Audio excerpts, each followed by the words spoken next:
So hi guys, what's up and welcome back to Gravity Circle One Shot Videos। क्या हाल चाल class 12 के students. On your demand, जैसा हम लोगों ने पोल किया था, आप लोग चाहते थे रिकॉर्डेड फॉर्म्स में वन शॉट वीडियोस आए।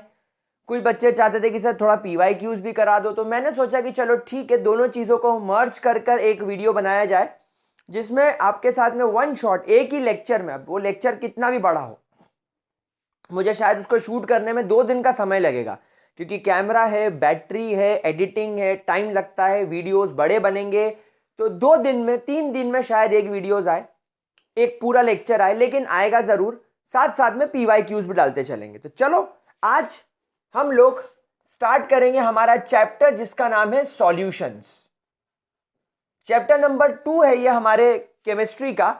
Chapter number 2 solutions. हम लोग यहाँ से सॉल्यूशंस बेसिकली पढ़ना स्टार्ट करेंगे और एक एक करके सॉल्यूशन, फिर इलेक्ट्रोकेमिस्ट्री। अब आप मेरे से बोलोगे सर सॉलिड स्टेट्स क्यों नहीं? बेटा वो लाइव क्लास में पढ़ा दिया था, एक बार मैंने वापस रिवाइज करा दिया था, तो उसकी तरफ जाने की जरूरत नहीं है। सॉल्यूशन से हम लोग पढ़ना स्टार्ट करते हैं। चलिए, तो सॉल्यूशन क्या होता है बेसिकली, हमेशा ध्यान रखिएगा, जो भी आपके सॉल्यूशंस होते हैं, it is a homogeneous mixture of solute and solvent. Solution is basically a homogeneous mixture. Homogeneous मतलब कि जब सॉल्यूट पूरी तरीके से सॉल्वेंट के अंदर डिसॉल्व हो जाए, इसका एक भी पार्टिकल आपको बाहर ना दिखे, that is called as homogeneous. तो जब एक सॉल्यूट सॉल्वेंट के अंदर पूरी तरीके से डिसॉल्व हो जाता है, एक एक पार्टिकल डिसॉल्व हो जाता है, उसको लगता है सॉल्यूशन। और ये एक तरीके का होमोजीनियस मिक्सचर होता है। Homogeneous mixture of solute and solvent is called as solution. Point number 1 clear मेरे लाडले बच्चों को?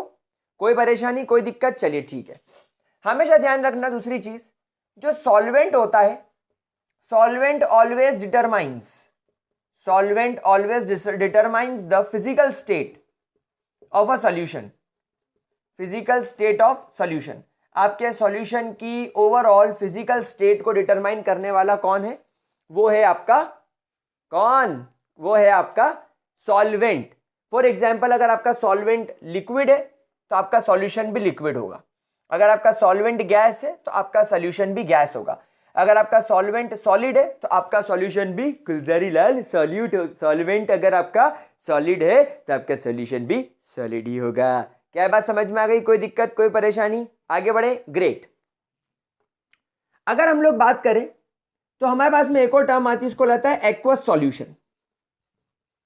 एक्वस सॉल्यूशन का मतलब क्या होता है? ऐसा सॉल्यूशन जिसमें आपका सॉल्वेंट वाटर हो, और एक आता है आपके पास में सॉल्यूशन जिसको लगता है non aqueous solution. Non aqueous solution के अंदर आपका जो सॉल्वेंट होता है, it is not compulsorily water but any other substance.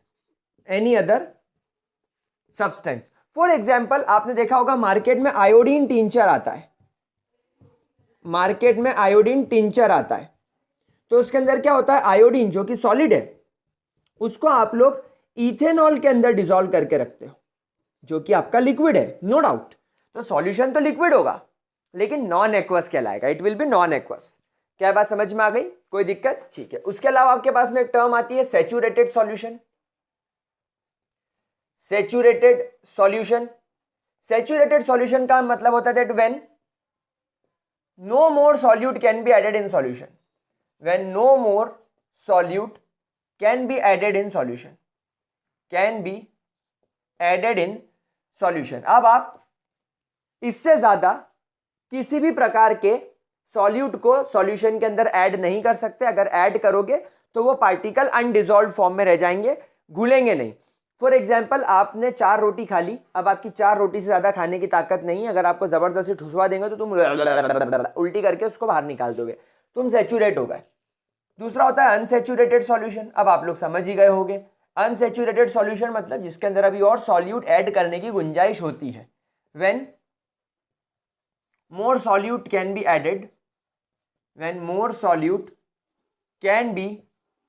Added to the solution, probability होती है, चांसेस होते हैं, उसको आप लोग सैचुरेटेड सॉल्यूशन बोलते हो। क्या बात समझ में आ गई? फिर एक टर्म आती है आपके पास में सॉल्युबिलिटी। एक टर्म आपके पास में आती है सॉल्युबिलिटी,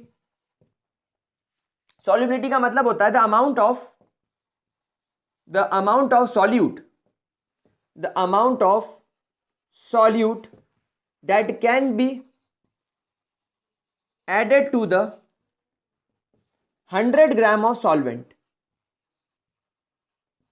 अगर आपके पास में 100 ग्राम सॉल्वेंट है तो इस 100 ग्राम सॉल्वेंट के अंदर 100 ग्राम सॉल्वेंट के अंदर आप कितनी मात्रा में सॉल्यूट को मिला सकते हो, that is called as solubility.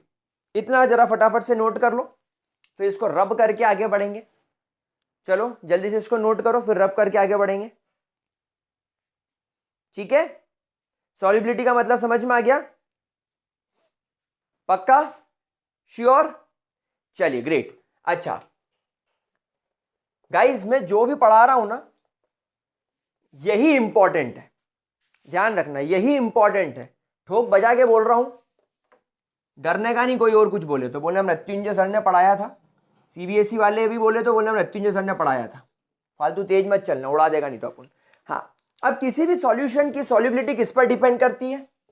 सबसे पहले वो डिपेंड करती है the inter ionic attraction between solute, the inter ionic attraction between solute. मतलब आपका जो सॉल्यूट का पार्टिकल है उनके बीच में कैसा अट्रैक्शन है। जैसे मान लो आपने NaCl यूज करा एज अ सॉल्यूट, तो आप लोग सब जानते हैं कि NaCl तो लेटाइज फॉर्म में होता है। Cl Cl Cl Cl, ये एक लेटाइज बन गया। Cl Cl Cl Cl, ये दूसरा लेटाइज बन गया। तो बेसिकली एक लेटाइज बन गया। अब इसके बीच में इंटरमॉलिक्यूलर फोर्स ऑफ अट्रैक्शन नहीं होता, आयोनिक बॉन्ड होता है। तो Na Na Na Na Na Na Na Na, ये क्या हो गया? आपका लेटाइज बन गया। तो आपका लेटाइज कुछ इस प्रकार का दिखता है। तो अब इस लेटाइज के बीच में किस प्रकार का अट्रैक्शन है? अब आप बोलते हो सर ये आयोनिक फोर्स ऑफ अट्रैक्शन, और हम लोग जानते हैं आयोनिक फोर्स ऑफ अट्रैक्शन बड़ा खतरनाक होता है। तो भाई कितना खतरनाक है वो देखना पड़ेगा। तो आपने किस प्रकार का सॉल्यूट लिया है, उस सॉल्यूट के अंदर किस प्रकार का अट्रैक्शन है। दूसरा, intermolecular force of attraction, intermolecular attraction between solvent, attraction between solvent. आपके सॉल्वेंट के बीच में किस प्रकार का अट्रैक्शन है। फॉर एग्जांपल, अगर आप वाटर यूज करते हो तो वाटर के अंदर हाइड्रोजन बॉन्डिंग होती है जो काफी ज्यादा प्रोमिनेंट होती है, काफी ज्यादा खतरनाक होती है। वहीं अगर मान लो आप यहां पर बेंजीन का इस्तेमाल करते हो तो बेंजीन के अंदर बहुत ही कमजोर टाइप के लंडन फोर्सेस होते हैं जो बहुत इजीली टूट जाते हैं। तो आपके सॉल्वेंट के अंदर किस प्रकार का अट्रैक्टिव फोर्सेस हैं। तीसरी चीज होती है आपका सॉल्वेशन। अब बहुत सारे बच्चे बोलते सर सॉल्वेशन का मतलब क्या होता है। बहुत अच्छी चीज है। देखो बेटा, सॉल्वेशन का मतलब होता है सॉल्यूट और सॉल्वेंट के बीच का अट्रैक्शन। भाई सॉल्यूट में अट्रैक्शन देख लिया, सॉल्यूट सॉल्वेंट में अट्रैक्शन देख दिया, लेकिन जब आप दोनों को मिलाओगे अल्टीमेटली आपको तो सॉल्यूशन बनाना है ना, आपको तो मिक्सचर बनाना है। तो सॉल्यूट और सॉल्वेंट के बीच का अट्रैक्शन कैसा है। तो सॉल्वेशन का मतलब क्या होता है? It is basically the attraction between solute and solvent. अगर ये अच्छा होगा तो हम बोलेंगे सॉल्वेशन अच्छा है, अगर ये खराब होगा तो हम बोलेंगे सॉल्वेशन खराब है। अब यहां पर ध्यान रखना, सॉल्वेशन के अंदर ही लाइक डिसॉल्व लाइक का प्रिंसिपल याद रखना आप लोग। सॉल्वेशन के अंदर ही आप लोगों को लाइक डिसॉल्व लाइक का प्रिंसिपल याद रखना। जो जैसा है वो उसके अंदर डिसॉल्व होगा। फॉर एग्जाम्पल, अगर आप लोगों ने यहां पर NaCl ले लिया तो हम लोग जानते हैं Na पर पॉजिटिव, Cl पर नेगेटिव चार्ज होता है, वाटर पर पार्शियल नेगेटिव, हाइड्रोजन पर पार्शियल पॉजिटिव चार्ज होता है। ये भी पोलर, ये भी पोलर। तो पोलर पोलर एक दूसरे को पसंद करते हैं, इसलिए सॉल्वेशन अच्छा होगा। लेकिन अगर आप इस NaCl को इस बेंजीन में डाल दोगे जो कि नॉन पोलर सॉल्वेंट है, तो NaCl बेंजीन में डिसॉल्व ही नहीं करेगा। क्यों? क्योंकि ये पोलर है, ये नॉन पोलर है, तो इनका सॉल्वेशन खराब होगा। दैट मीन्स सॉल्यूट और सॉल्वेंट एक दूसरे को पसंद नहीं कर रहे, तो इसका सॉल्वेशन नहीं होगा। तो लाइक डिसॉल्व लाइक के प्रिंसिपल पर ये चीज काम करती है। और चौथा जो फैक्टर काम करेगा दैट इज योर टेम्परेचर। भाई आप लोग भी जानते हो टेम्परेचर बढ़ाओगे तो सॉल्यूशन जो है उसके अंदर और ज़्यादा सॉल्यूट डिजॉल्व होता जाएगा होता जाएगा होता जाएगा। ठीक है, चलिए नोट करो, फटाफट से स्क्रीनशॉट लो, अगर लेना हो तो फिर अपन कंसंट्रेशन टर्म्स की तरफ चलते हैं। Let's move toward the different concentration terms.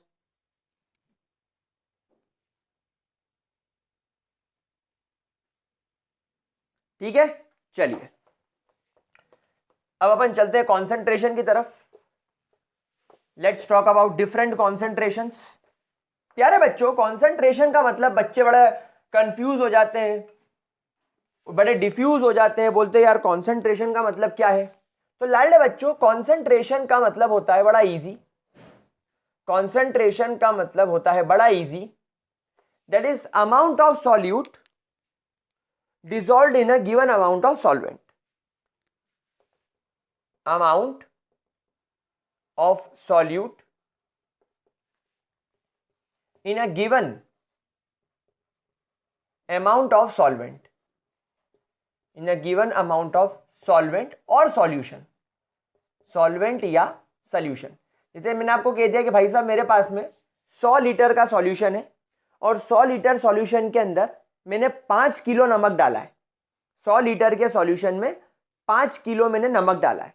तो सॉल्वेंट की जो यूनिट होती है यूजुअली ग्राम्स में होती है और सॉल्यूशन की यूनिट यूजुअली एमएल में होती है। तो ग्राम्स पर एमएल इसकी यूनिट हो सकती है या कभी कभी इसकी यूनिट केजी पर लीटर हो सकती है, डिपेंड करता है कि क्या है क्या। ठीक है, ये एक रफ एस्टिमेटेड डेफिनेशन है। एक्चुअल डेफिनेशन की तरफ हम लोग चलना स्टार्ट करते हैं। पहली डेफिनेशन जो आप लोगों को बोर्ड एग्जाम के पर्पस से इंपॉर्टेंट है वो है मोलैरिटी। मैं बिल्कुल टाइम वेस्ट नहीं करूंगा फालतू की चीजों के अंदर। पहली इंपॉर्टेंट टर्म होती है मोलैरिटी। मोलैरिटी का मतलब होता है given amount, given number of moles, given number of moles, किसके मोल्स? सॉल्यूट के मोल्स, इन 1 लीटर सॉल्यूशन, 1 लीटर सॉल्यूशन के अंदर, ये मोलैरिटी होती है। अब हमेशा ध्यान रखना, मोल्स को स्मॉल n से डिनोट करना और इसको निकालने का फॉर्मूला होता है small m upon capital M। That is small m का मतलब होता है गिवन मास ऑफ सॉल्यूट, आपके सॉल्यूट का मास कितना है, और कैपिटल M का मतलब होता है मोलर मास ऑफ सॉल्यूट या molecular mass of solute. Molecular mass अगर ले रहे हो तो ग्राम्स में ले लेना, that is the difference. Molar mass मतलब 1 मोल सब्सटेंस कितने ग्राम में आएगा, that is same. Molar mass, molecular mass आपको याद रखना है सेम, डिफरेंस तो बहुत है, अभी एग्जाम पर्पस से इसको आपको सेम याद रखना है। तो मोलैरिटी का एक फॉर्मूला और हो जाएगा, दैट इज W यानी given mass of the solute. इसको एक काम करो, W लिख लो, given mass of the solute divided by its molar mass multiply by 1000 upon given volume of solution. ऐसा क्यों किया? क्योंकि यहाँ पर लीटर में वैल्यू है, हो सकता है आपको सवाल में mls में वैल्यू दे दी जाए, तो लीटर को ml में ले जाने का ये तरीका होता है। तो ये आपके मोलैरिटी का फॉर्मूला हो गया, given mass of the solute, given mass of the solute upon molar mass of the solute into 1000 upon given volume of the solution. दूसरे इंपॉर्टेंट टर्म जो आपके सामने आती है वो है तोतला के मोलैरिटी। तोतला के मोलैरिटी मतलब मोलैलिटी, तोतला के मोलैलिटी। तोतला से ततला तेज स्पीकिंग, ताले मेरी नकल चलता है नहीं, गया खत्म, टाटा बाय बाय, गया, बर्बाद हो गया, जिंदगी झंड हो गई इसकी। चलो अभी इससे काम चलाएंगे। अब देखो इसकी बात समझो, ढक्कन नीला, मार्कर हरा, लेकिन इंक काली, क्या गंडा बनेगा रे तू, क्या गंडा बनेगा। चलो मोलैलिटी का मतलब होता है गिवन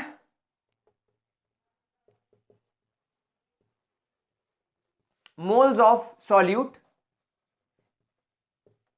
इन 1 kg सॉल्वेंट। अब यहां पर 2 चीजें बदल गई, केजी सॉल्वेंट हो गया, 1 kg आ गया, एक सॉल्वेंट आ गया, 2 चीजें बदल गई। अच्छा, इसकी मोलैरिटी की यूनिट क्या होगी? Moles per litre. वहीं पर मोलैलिटी की यूनिट क्या होगी? मोल्स पर केजी, क्योंकि आप देखो ना केजी में बात कर रहे हो, इसलिए मोल्स पर केजी। इसका निकालने का formula small m is equal to वही मोल्स निकालने का formula given mass upon molecular mass into 1000 upon given mass of solvent आ जाएगा यहाँ पर। और given mass of the solvent की वैल्यू हमेशा कहाँ पे दे रखी होगी आपको, ग्राम्स में दे रखी होगी। चलिए दो फॉर्मूले नोट करो जरा फटाफट से नोट करो बिना देर लगाए। हवा की गति से नोट करो, बिल्कुल हवा की स्पीड से नोट करो।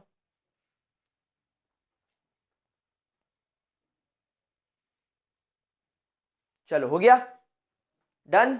चलिए तीसरी जरूरी चीज जो कि आपको हेनरी लॉ वगैरह सब जगह इस्तेमाल करनी होगी, दैट इज मोल फ्रैक्शन। सो तीसरी बहुत जरूरी बात is the mole fraction denoted by x. Mole fraction को किसे डिनोट करेंगे, एक्स से। सबसे पहली बात ध्यान रखना, अगर आपको मोल फ्रैक्शन ऑफ सॉल्यूट निकालना है तो मोल फ्रैक्शन ऑफ सॉल्यूट निकालने का फॉर्मूला होता है number of moles of solute, जहां पर मैंने आपको पहले बता चुका हूं एन से डिनोट करते हैं मोल्स। तो moles of solute divided bye moles of solute plus moles of solvent, यानी कुछ कुछ जगह पर आप इसको total moles in the solution भी बोल सकते हो। तो number of moles of solute divided by total number of moles of solution. अब आप बताओ, इसकी यूनिट भी मोल, इसकी यूनिट भी मोल, मोल मोल खट्टीस, ठीक है। दूसरा, मोल फ्रैक्शन ऑफ सॉल्वेंट अगर आपको निकालना हो तो इसके दो तरीके, या तो number of moles of solvent लिख दो in total number of moles present in a solution. दूसरा एक रूल याद रखना, हमेशा ध्यान रखना, अगर आपके पास में सॉल्यूट के मोल्स है और अगर आपके पास में सॉल्वेंट के मोल्स है तो आप इन दोनों का मोल फ्रैक्शन निकालो। और हमेशा ध्यान रखना, सॉल्यूट का और सॉल्वेंट का मोल फ्रैक्शन जब कभी भी आप सम करोगे वो हमेशा 1 के बराबर होगा। The mole fraction of solute plus mole fraction of solvent is always equal to 1। तो फॉर एग्जांपल, अगर आपको सॉल्यूट के मोल्स नोन है और सॉल्वेंट के निकालना है तो number of moles of solvent will be equal to 1 minus number of mole fraction of solute. और अगर आपको मोल फ्रैक्शन ऑफ सॉल्यूट निकालना है तो 1 minus mole fraction of solvent कर दो। बस ये दो तरीके आपके पास में परफेक्ट होते हैं मोल्स निकालने के। These are the perfect formulas. चलिए नोट करो इसको। डन गुलगुलो? चलिए ग्रेट। अब एक फॉर्मूला और सिखा देता हूं, दैट इज मोल फ्रैक्शन हो गया, मोलारिटी हो गया, मोलालिटी हो गया। अब आपको सिखा देता हूं एक में नॉर्मेलिटी। देखो यूजुअली मैंने आपको यहां पर mass by mass percentage, volume by volume percentage सिखाकर टाइम वेस्ट करने की जरूरत नहीं समझी ना, मैं पढ़ाऊंगा। बकवास चीज है, उसको पढ़ने का कोई मतलब नहीं है। चौथी जरूरी चीज बोले तो normality, denoted by capital N. यहां पर दो टर्म आती है। सबसे पहली टर्म आती है आपके पास में इक्विवेलेंट मोल्स। पहली टर्म आपके सामने आती है इक्विवेलेंट मोल्स। इक्विवेलेंट मोल्स निकालने का तरीका होता है, इक्विवेलेंट मोल्स निकालने का तरीका होता है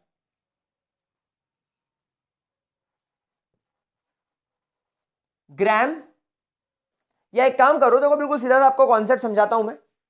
सबसे पहले आपको मैं बेसिक से पढ़ाना शुरू कर देता हूं। चलो एक बार इसको मैं पूरा जीरो से उठाता हूं ताकि आपको चीज क्लियर हो जाए। देखो हमेशा ध्यान रखना, कुछ चीजें याद रखो। जैसे मान लो आपके पास में एसिड है H2SO4, तो सबसे पहले हमेशा ध्यान रखना ये एसिड्स में से कितने H+ निकल रहे हैं। भाई इसमें से 2 H+ निकलेंगे, आप स्ट्रक्चर बना के देख लो। हमेशा ध्यान रखना इनके स्ट्रक्चर्स आपको थोड़े बहुत पता होने चाहिए। अब इस H2SO4 में ध्यान से देखो, एक OH यहां है, एक OH यहां है। सो बेसिकली जिन एसिड्स में एक आपके पास में एटम है, सेंट्रल एटम, और इस सेंट्रल एटम से डबल बॉन्ड O जुड़ा हुआ है, यहां पर 2 जुड़े हुए हैं, अपने को एक मिलेगा तो भी चलेगा। तो एक डबल बॉन्ड O है और उसी एटम से OH जुड़ा हुआ है, तो ऐसे एसिड्स को ऑक्सो एसिड्स बोलते हैं। ऐसे एसिड्स को ऑक्सो एसिड्स बोलते हैं, ठीक है। तो इस ऑक्सो एसिड में क्योंकि 2 OH है तो 2 हाइड्रोजन निकलेंगे। सिमिलरली मान लीजिए अगर आपके पास में H3PO2 है प्यारे बच्चों, तो यहाँ पर देखिए आपको फॉर्मूला देखकर 3 हाइड्रोजन दिखेंगे, लेकिन रियलिटी में आपको सबसे पहला रूल क्या फॉलो करना है कि भैया फॉस्फोरस से एक डबल बॉन्ड ऑक्सीजन तो मेरे को जोड़ना है, ये कंपलसरी है। अब एक ऑक्सीजन से मैंने H जोड़ दिया, 2 ऑक्सीजन यूटिलाइज हो गए, अब 2 हाइड्रोजन बचे तो वो डायरेक्ट जुड़ेंगे। अब यहां पर आप बताओ इस एसिड में कितने OH है, आप बोलोगे 1, तो इसका N फैक्टर हो जाएगा 1। तो ये मैं N लिख रहा हूं, इस N का मतलब क्या है, इसको रहता है N फैक्टर। अब ये N फैक्टर क्या है मैं आपको इसका यूज बताऊंगा। तीसरा आपके पास में आ जाता है H3PO3, H3PO3 में P double bond O, OH, OH और H, यहां पर N की वैल्यू आ गई 2। फिर चौथा H3PO4, P double bond O, OH, OH, OH, यहां पर N की वैल्यू आ गई 3। H2CO3, carbonic acid, C double bond O, OH, OH, that is carbonic acid, इसमें N की वैल्यू आ गई 2। तो ये कुछ एसिड्स है, इनकी N की वैल्यू आप लोग नोट कर लो। उसके अलावा अगर आपके पास में बेस है, इसका स्क्रीनशॉट ले लो। इसके अलावा अगर मान लो आपके पास में बेस है जैसे NaOH, तो उसमें कितने OH दिख रहा है, 1, तो उसका N फैक्टर हो गया 1। KOH, तो KOH का जैसे अपने पास में कुछ बेसेस है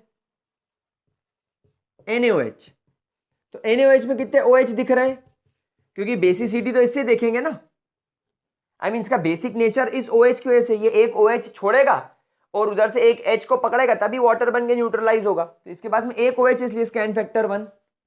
KOH में भी एक OH है तो इसका भी N फैक्टर 1। CaOH2 में OH 2 है इसलिए इसका N फैक्टर हो जाएगा 2। AlOH3, एल्यूमिनियम ट्राई हाइड्रोक्साइड, इसका N फैक्टर 3। क्या बात समझ में आ गई, कोई दिक्कत कोई परेशानी? तो ये N फैक्टर सा गणित हो गया, ये N फैक्टर का बेसिकली गणित हो गया। ठीक है, अब यहां पर आपको ध्यान रखना है कि अगर आपको इक्विवेलेंट मास निकालना है, अगर आपको यहां पर इक्विवेलेंट मास निकालना है, तो इक्विवेलेंट मास का मतलब क्या होता है, molar mass divided by N factor, molar mass divided by N factor. Equivalent mass मिल गया। अब इस इक्विवेलेंट मास का अगर मैंने डिवाइड कर दिया, सॉरी, गिवन मास को अगर मैंने, पहला फॉर्मूला ये, दूसरा फॉर्मूला लगना, अगर मैंने गिवन मास को इक्विवेलेंट मास से डिवाइड कर दिया तो मुझे इक्विवेलेंट मोल्स मिल जाएंगे। क्या मिल जाएंगे, इक्विवेलेंट मोल्स मिल जाएंगे। तो फॉर एग्जाम्पल अगर मान लीजिए मैंने आपको बोला that I have 98 grams of H2SO4 और मैंने बोला मुझे इसकी इक्विवेलेंट मास बताओ और इसका इक्विवेलेंट मोल्स बताओ, तो आप सबसे पहले क्या बोलोगे कि सर H2SO4 का N फैक्टर होता है 2 और इक्विवेलेंट मास निकालने का फॉर्मूला होता है मोलर मास, जो कि 98 होता है H2SO4 का डिवाइडेड बाय 2 यानी कि 49, तो 49 इज द इक्विवेलेंट मास। और मैंने बोला कि I have 98 grams of H2SO4, तो इसका इक्विवेलेंट मोल्स कैसे निकलेगा, गिवन मास कितना है 98 grams is the given mass, equivalent mass कितना निकला इस फॉर्मूले से 49, तो 49 से इसको 2 टाइम्स कट किया तो इसके इक्विवेलेंट मोल्स कितने हो गए 2। तो इक्विवेलेंट मोल्स और नॉर्मल मोल्स में फर्क होता है। नॉर्मल मोल्स का फॉर्मूला होता है गिवन मास अपॉन मॉलिक्यूलर मास, लेकिन इक्विवेलेंट मोल्स का मतलब होता है given mass upon equivalent mass, given mass upon equivalent mass. Normal moles में क्या होता है, गिवन मास अपॉन मॉलिक्यूलर मास, गिवन मास अपॉन मॉलिक्यूलर मास नॉर्मल मोल्स में। लेकिन इक्विवेलेंट मोल्स में क्या होता है, given mass upon equivalent mass, और इक्विवेलेंट मास निकालने का फॉर्मूला क्या है, molar mass upon N factor, और N फैक्टर निकालने का मैंने आपको तरीका बता दिया है। तो अब मेरे प्यारे बच्चों, नॉर्मेलिटी का मतलब क्या होता है, नॉर्मेलिटी का मतलब मेरे लाडलो, मेरे प्यारे बकुड़ो, होता है given mass upon equivalent mass multiply by 1000 upon given volume of solution. ये इसका फॉर्मूला होता है। मतलब इसको डिफाइन कैसे करेंगे, it is the number of equivalent mass it is the number of equivalent mass in 1 litre solution. In 1 litre solution, आपके 1 litre solution के अंदर, 1 लीटर सॉल्यूशन के अंदर कितने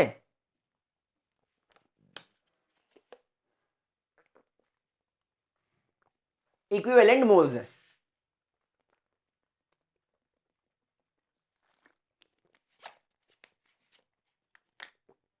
डन गाइस, कोई दिक्कत? तो यहां पर आपका ये वाला पॉइंट खत्म होता है। चलिए और एक चीज डिस्कस करते हैं। हमेशा ध्यान रखना, कई जगह पर क्या होता है जैसे आपको मोल फ्रैक्शन दे दिया सॉल्यूट का निकालने के लिए, तो आप फॉर्मूला लगाएंगे number of moles of solute upon number of moles of solute plus number of moles of solvent. लेकिन आपको इनके मोल्स निकालने का फॉर्मूला पता है, तो कई कई जगह पर आपको इसके मोल्स निकालने पड़ जाएंगे। तो इसका फॉर्मूला क्या लगेगा? Given mass of solute upon molar mass of solute या molecular mass of solute divided by given mass of solute upon molecular mass of solute या molar mass of solute plus given mass of solvent upon molecular mass of solvent. इस प्रकार से आपको ये formula elaborate करना पड़ सकता है। सेम गोज फॉर सॉल्वेंट, ये भी आपको करना पड़ सकता है। ठीक है, चलिए इतना नोट कर लीजिए, इतना नोट कर लीजिए फटाफट से, फिर आगे बढ़ते हैं। नोट इट डाउन प्यारे बच्चों, नोट इट डाउन।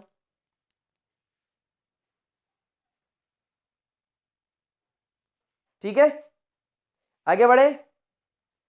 चलिए ग्रेट, यहां तक किसी प्रकार का कोई दिक्कत तो नहीं। चलो तो अब इसको खत्म करने के बाद चलते हैं हेनरीज लॉ की तरफ। हेनरीज लॉ की तरफ चलते हैं। और हेनरी लॉ आई होप आप सब लोग जानते हैं, बड़ा आराम से समझने वाला लॉ है, चिंता करने की कोई बात नहीं है। वैसे हेनरीज लॉ बड़ा इजी होता है। क्या बोलता है हेनरीज लॉ? क्या बोलता है हेनरीज लॉ? बोलता है P is directly proportional to X. This is the Henry law, where P is the partial pressure of the gas. P is the partial pressure of the gas and X is the mole fraction of the gas. Mole fraction of the gas. अब इसको explain करने के दो तरीके। पहला तरीका, जितना ज्यादा आपका गैस पर दबाव होगा, आप गैस के ऊपर जितना दबाव क्रिएट करोगे, जितना प्रेशर क्रिएट करोगे, उसके उतने ज्यादा मोल्स, उसकी उतनी ज्यादा क्वांटिटी आपके सॉल्यूशन में डिसॉल्व होगी। आप लोगों ने सबने ये एक्सपेरिमेंट पढ़ा ही होगा भाई, मैंने इतना डिटेल में इसको पढ़ाया था, इतना प्यार से पढ़ाया था तुम लोगों को, बकुड़ों को, मेरे चमकादड़ों को, इतना प्यार से मैंने पढ़ाया था। मुझे पक्का याद है कि तुमको याद होगा। तो यहां पर आपका सॉल्यूशन है, यहां पर तुम्हारी गैस है, ये तुम्हारी गैस है, कुछ पार्टिकल्स गैस के लिक्विड में भी है। अब आपने इसको दबाया, आपने क्या करा, इसको दबा दिया, दबा दिया, दबा दिया, कुकर में से चने निकाल दिए। तो आपने इसको दबा दिया, दबा दिया। अब लिक्विड तो उतना ही रहेगा, लेकिन जो तुम्हारी गैसेस हैं वो अब इस लिक्विड सॉल्यूशन के अंदर जाकर डिसॉल्व हो गई। तो आप जितना ज्यादा प्रेशर बढ़ाओगे, गैस के मोल्स उतने ज्यादा आपके सॉल्यूशन के अंदर डिसॉल्व हो जाएंगे। क्या ये चीज क्लियर हो गई? क्या इसके अंदर किसी प्रकार की कोई दिक्कत, कोई परेशानी? ठीक है। अच्छा, पार्शियल प्रेशर का मतलब सर थोड़ा सा क्लास 11th के बारे में बता दो बेटा। पार्शियल प्रेशर का मतलब होता है, मान लो आपके पास में एक चेंबर है, उस चेंबर के अंदर दो प्रकार की गैसेज हैं। तो ए और बी दो गैसेज हैं एक ही चेंबर के अंदर, एक डब्बे के अंदर दो गैसेज हैं ए और बी। अब ए नाम की गैस जब उस डब्बे में चारों तरफ टकराएगी, तो टकराने से प्रेशर बनाती है। आप लोग सब जानते हो गैस के मॉलिक्यूल्स जब कंटेनर के वॉल से टकराते हैं, तो टकराने पर जो प्रेशर क्रिएट होता है, that is called as pressure applied by gas. तो जब दो अलग अलग गैसेस होंगी तो दोनों अपना अपना प्रेशर लगाएगी, दोनों अपना अपना प्रेशर लगाएगी, तो उस चेंबर का टोटल प्रेशर क्या होगा? Pressure applied by gas A plus pressure applied by gas B, जब आप दोनों को जोड़ दोगे तो उस डब्बे का टोटल प्रेशर निकल आएगा। लेकिन अगर मैं सिर्फ गैस ए की बात करूं तो गैस ए के द्वारा लगाया जाने वाला प्रेशर टोटल प्रेशर का एक हिस्सा है। Similarly pressure applied by gas B को अगर मैं देखूं तो जो बी नामक गैस है, जो बी नाम की गैस है, वो आपके चेंबर में जो टोटल प्रेशर है उस टोटल प्रेशर का वो भी एक हिस्सा है। यानी दोनों अगर अलग अलग है तो वो टोटल प्रेशर में छोटा सा पार्ट प्ले कर रही है, जब दोनों जुड़ जाएंगी तब टोटल प्रेशर बनेगा। तो क्योंकि ए नाम की गैस सिर्फ टोटल प्रेशर में थोड़ा सा योगदान दे रही है, पार्शियल योगदान दे रही है, इसलिए इसको बोला था partial pressure of the gas. क्या बात समझ में आ गई? अच्छा, हमको इसका एक ग्राफ भी पढ़ाया गया था, x and P, partial pressure versus mole fraction. तो जैसे जैसे आप प्रेशर बढ़ाते गए, ये जो कर्व है ये डायरेक्टली ऊपर की ओर जाता गया, थोड़ा सा तिरछा हो गया ये, तो ये कुछ इस प्रकार से हो गया, इस तरीके से।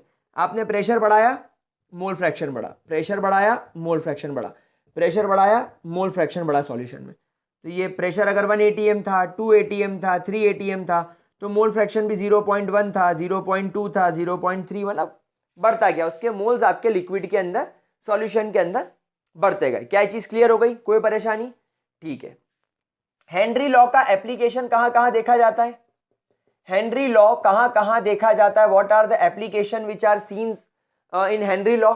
सबसे पहला आपको हेनरी लॉ का एप्लीकेशन कोल्ड ड्रिंक बॉटल्स के अंदर देखा जाता है। जो आपकी कोल्ड ड्रिंक की बॉटल्स होती है उसके अंदर देखा जाता है। भाई कोल्ड ड्रिंक की बॉटल्स में क्या होता है? एक तो कैप को, जैसे अभी जैसे मेरे पास में ये नकली पानी की बॉटल है, खैर मैं इसका नाम छुपा देता हूं, तुम बोलोगे स्पॉन्सर्ड बाय, तो ये अभी सील टूट गई है इस ढक्कन की, लेकिन जब ये आई थी मार्केट से तो अब इसकी सील पैक थी, मतलब हाई प्रेशर।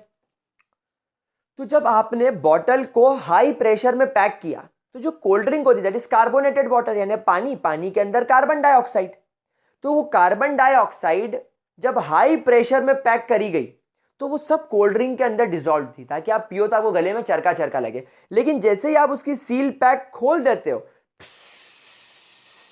ऐसी आवाज आती है, और वाली जो आवाज है, ये जो आवाज है, ये आवाज क्या करती है? ये बेसिकली आवाज बताती कि जैसे तुमने प्रेशर रिलीज करा, सारी गैसेस जो कार्बन डाइऑक्साइड कोल्ड ड्रिंक के अंदर डिसॉल्व थी वो ऊपर की ओर जा रही है। अब अगर तुम उस कोल्ड ड्रिंक की बोतल को बार बार खोलोगे, बंद करोगे, खोलोगे, बंद करोगे, जब तुम कुछ समय बाद जब कोल्ड ड्रिंक पियोगे तो सिर्फ मीठा पानी लगेगा। तो कोल्ड ड्रिंक बॉटल्स के अंदर इसका काफी काफी काफी ज्यादा यूज होता है। ठीक है। अच्छा, दूसरी एक बात हमेशा ध्यान रखना कि हेनरी लॉ से रिलेटेड आपको एक चीज सिखाई गई थी, दैट इज बेंड्स। बेंड्स, ये जो डीप सी डाइवर्स होते हैं, ये वाला केस आपको सिखाया गया था कि जो डीप सी डाइवर्स होते हैं ये एक ऑक्सीजन सिलेंडर लेकर पानी में कूदते हैं। उस ऑक्सीजन सिलेंडर के अंदर प्रेशर मेंटेन करने के लिए प्योर ऑक्सीजन नहीं भर सकते वरना फूट जाएगी। तो जैसा तुम्हारा एटमॉस्फेरिक प्रेशर है कुछ कुछ वैसा ही बनाए रखने के लिए उस सिलेंडर के अंदर भी क्या किया जाता है? ऑक्सीजन के साथ में नाइट्रोजन मिला दी जाती है।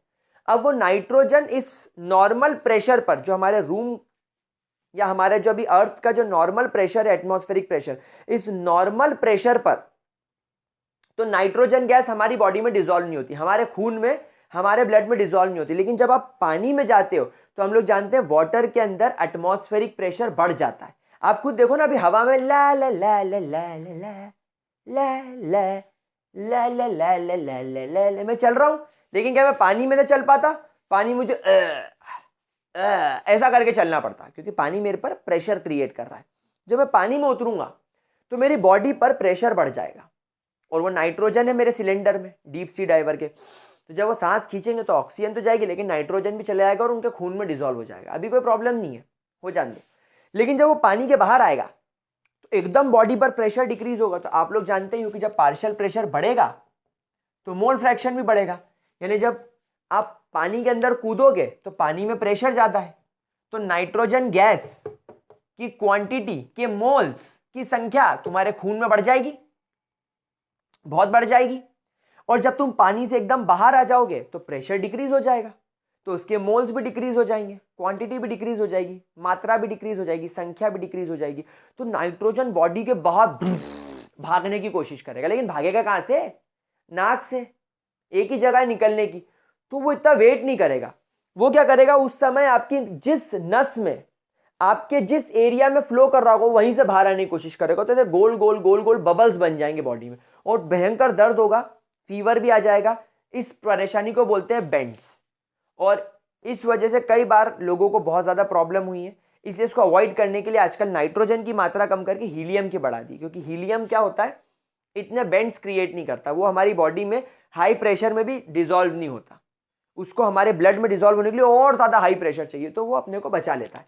ठीक है, उसके बारे में हमको डिस्कस करने की जरूरत नहीं है, बेंड्स आपको समझा दिया। तीसरा होता है altitude sickness. Altitude sickness, altitude sickness बोले तो जब आप हायर एल्टीट्यूड्स पर जाते हो, तो हम लोग जानते हैं कि जब हम लोग लोअर एरियाज पर होते तो प्रेशर ज़्यादा होता है, सी एरियाज पर जो होते हैं हम लोग। लेकिन जब हम लोग पहाड़ों पर जाते हैं तो वहाँ पर एटमॉस्फेरिक प्रेशर डिक्रीज होने लगता है। जब एटमॉस्फेरिक प्रेशर वहाँ का डिक्रीज हो जाता है, जब कम हो जाता है, तो ब्लड के अंदर ऑक्सीजन का लेवल भी, भाई ऑक्सीजन भी तो गैस ही है, तो तुम सांस खूब खींचोगे, लेकिन जितनी मात्रा में यहां पर मेरी बॉडी में ऑक्सीजन डिसॉल्व हो रहा है, पहाड़ों पर उतना नहीं होगा। तो मेरी बॉडी में ऑक्सीजन की कमी होने लगेगी। ऑक्सीजन की कमी होने की वजह से मुझे घबराहट होगी, मेरी बॉडी थक जाएगी, मुझे वीकनेस फील होगी, डिजीनेस फील होगी, चक्कर आएगा, और हो सकता है कि फटीग हो जाए, मेरी बॉडी बिल्कुल टूट जाए और बीमार हो जाऊं। तो ये वाली सारी प्रॉब्लम्स आपके हेनरीज लॉ का एप्लीकेशन है। क्या चीज़ क्लियर हो गई? कोई परेशानी, किसी प्रकार की दिक्कत? अच्छा, हेनरी लॉ का बेसिकली ये जो फैक्टर है, हेनरीज लॉ किस पर डिपेंड करता है? Basically depends on number 1 pressure. जैसा कि आप लोगों ने देखा अभी अभी कि भाई प्रेशर ज़्यादा होगा तो मोल ज़्यादा होंगे गैस के, कम होगा तो कम हो जाएंगे। दूसरा होता है बेटा टेम्परेचर। दूसरा क्या होता है आपका?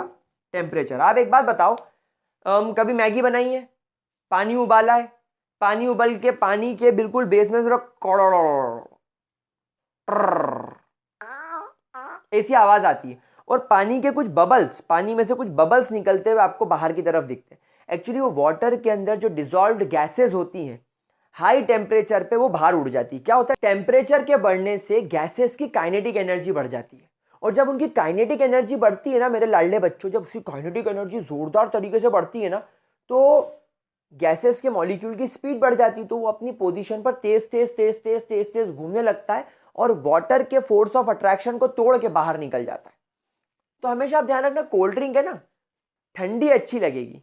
अगर आपने नॉर्मल गर्म कोल्ड ड्रिंक जो कि रूम टेम्परेचर पर पड़ी, अगर तुम खोलोगे तो उतना बढ़िया टेस्ट नहीं आएगा जितना ठंडी कोल्ड ड्रिंक का आता है। कोल्ड ड्रिंक जितनी ठंडी होगी उतना ज़्यादा अच्छा रहेगा। क्यों? क्योंकि ठंडी कोल्ड ड्रिंक होगी तो जो कार्बन डाइऑक्साइड गैस जो तुमने कोल्ड ड्रिंक के अंदर डिसॉल्व कर रखी है हाई प्रेशर में, उसकी काइनेटिक एनर्जी भी कम है, उसको कोल्ड ड्रिंक को छोड़कर बाहर भागने में समय लगेगा और उतनी देर में उसको पी लोगे। तो इसलिए कोल्ड ड्रिंक हमेशा ठंडी और हाई प्रेशर वाली पीनी चाहिए ना, जो बिल्कुल सील पैक्ड हो।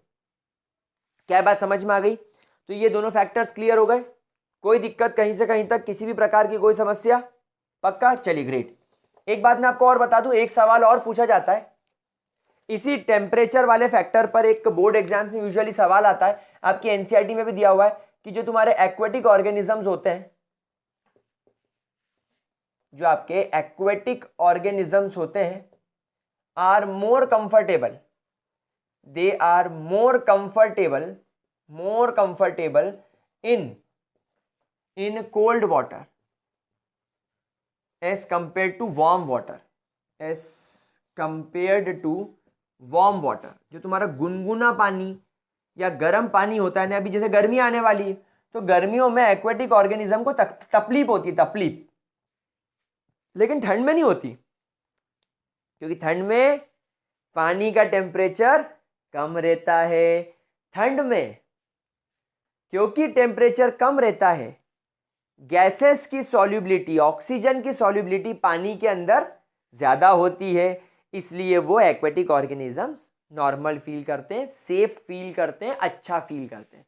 लेकिन जैसे ही आप लोग उसकी क्वांटिटी बढ़ा दोगे, टेम्परेचर की मात्रा बढ़ा दोगे, टेम्परेचर इंक्रीज कर दोगे, प्रॉब्लम हो जाएगी, गैसेस की सॉल्युबिलिटी कम हो जाएगी, ऑक्सीजन की मात्रा कम हो जाएगी एंड इन लोगों को फिर आपको क्लियरली देखने को मिलेगा कि इन ऑर्गेनिजम्स को अब तकलीफ होने लगी है। क्या ये चीज़ क्लियर हो गई?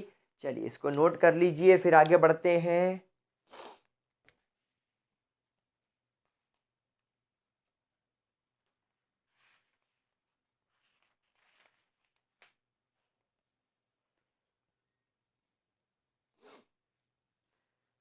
ठीक है, चलिए ग्रेट, आगे बढ़े, बहुत बढ़िया। तो हेनरी लॉ कंप्लीट करने के बाद अब हम लोग चलते हैं हमारे राउल्ट्स लॉ की तरफ। कौन से लॉ की तरफ? राउल्ट्स लॉ की तरफ। नाउ मेरे प्यारे बच्चों, अगर मैं आप लोगों के साथ में राउल्ट्स लॉ डिस्कस करूं तो राउल्ट्स लॉ का मतलब क्या होता है, ये एक बात ध्यान रखना, हेनरी लॉ जो है ना वो एक स्पेशल केसेस है, या कुछ लोग पता है क्या बोलते हैं, Henry law is a special case of Raoult's law, या कुछ लोग बोलते हैं Raoult's law is a special case of Henry law. मतलब ऐसा बोला जाता है कि जो हेनरी लॉ है उसका एक लिमिटेशन भी हो सकता है कि सिर्फ गैसेस पर एप्लीकेबल होता है, लेकिन राउल्ट्स लॉ लिक्विड पर, सॉल्यूशन पर, aqueous, non aqueous, liquid solution पर, सब पर एप्लीकेबल होता है। तो राउल्ट्स लॉ समझाने से पहले एक टर्म सिखाना चाहूंगा, ध्यान रखना। जैसे मान लो आपके पास में एक चेंबर है और इस चेंबर के अंदर मैंने एक सॉल्यूशन भर दिया। ब्लू कलर से आपको दिख रहा है सॉल्वेंट, ब्लू कलर से आपको क्या दिख रहा है? सॉल्वेंट। और नो डाउट सॉल्वेंट के पार्टिकल्स आपको सरफेस पर भी दिखाई देंगे, सॉल्वेंट के पार्टिकल्स आप लोगों को सरफेस पर भी दिखाई देंगे, और रेड कलर से आप लोगों को सॉल्यूट दिखाई दे रहा है। लेट्स से ये सॉल्यूट लिक्विड है, ये सॉल्यूट जो है ये क्या है? ये लिक्विड है। अब भाई लिक्विड होगा, अगर तुम्हारा सॉल्वेंट एक्वस है तो सॉल्यूट भी उसमें डिसॉल्व होकर लिक्विड ही हो जाएगा, नो डाउट। तो ये तुम्हारे सॉल्यूट के कुछ पार्टिकल्स दिखाई पड़ रहे हैं, ये देखो, these are the few particles of solute. अब क्या होगा, ये चेंबर पूरी तरीके से पैक्ड है।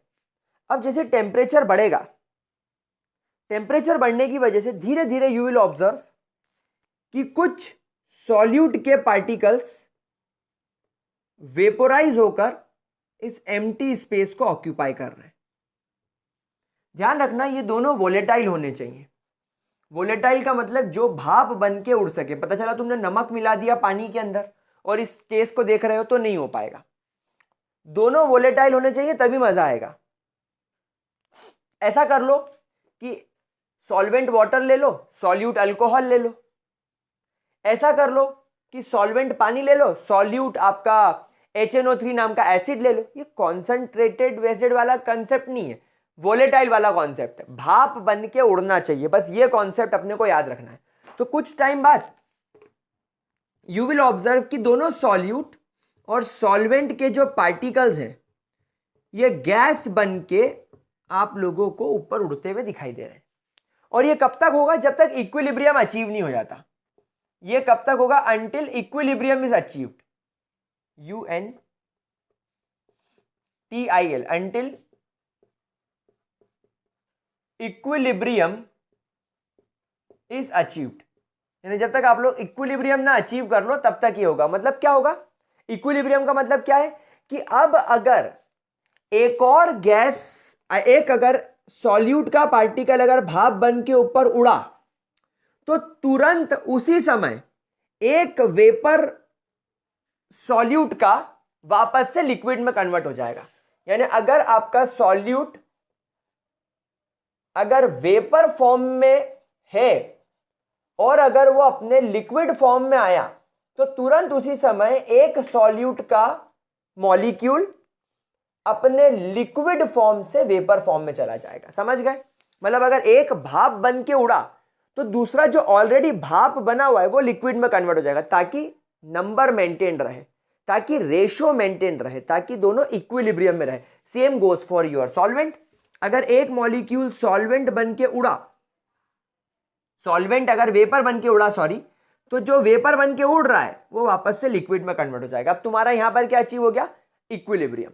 क्या चीज क्लियर हो गई? तो जब इक्विलिब्रियम कंडीशन आ जाएगी तो the pressure applied bye solute on the surface of solution, ये तुम्हारे सॉल्यूशन की सरफेस है, इस सॉल्यूशन की सरफेस पर जो सॉल्यूट के पार्टिकल के द्वारा प्रेशर लगाया जा रहा है, भाई गैस है, अरे जब ये गैस बन के ऊपर उड़ा तो ये पार्टिकल तो हाई काइनेटिक एनर्जी वाला होगा ना, और हाई काइनेटिक एनर्जी वाला होगा तो जब ये घूमेगा तो ऐसा होगा कि सरफेस से आके टकराएगा, तो लिक्विड की सरफेस से सॉल्यूशन की सरफेस से क्या भी टकराएगा, और जब टकराएगा तो एक प्रेशर क्रिएट करेगा, तो उसका बोला जाएगा प्रेशर अप्लाइड बाय सॉल्यूट या partial pressure of solute, partial pressure of solute.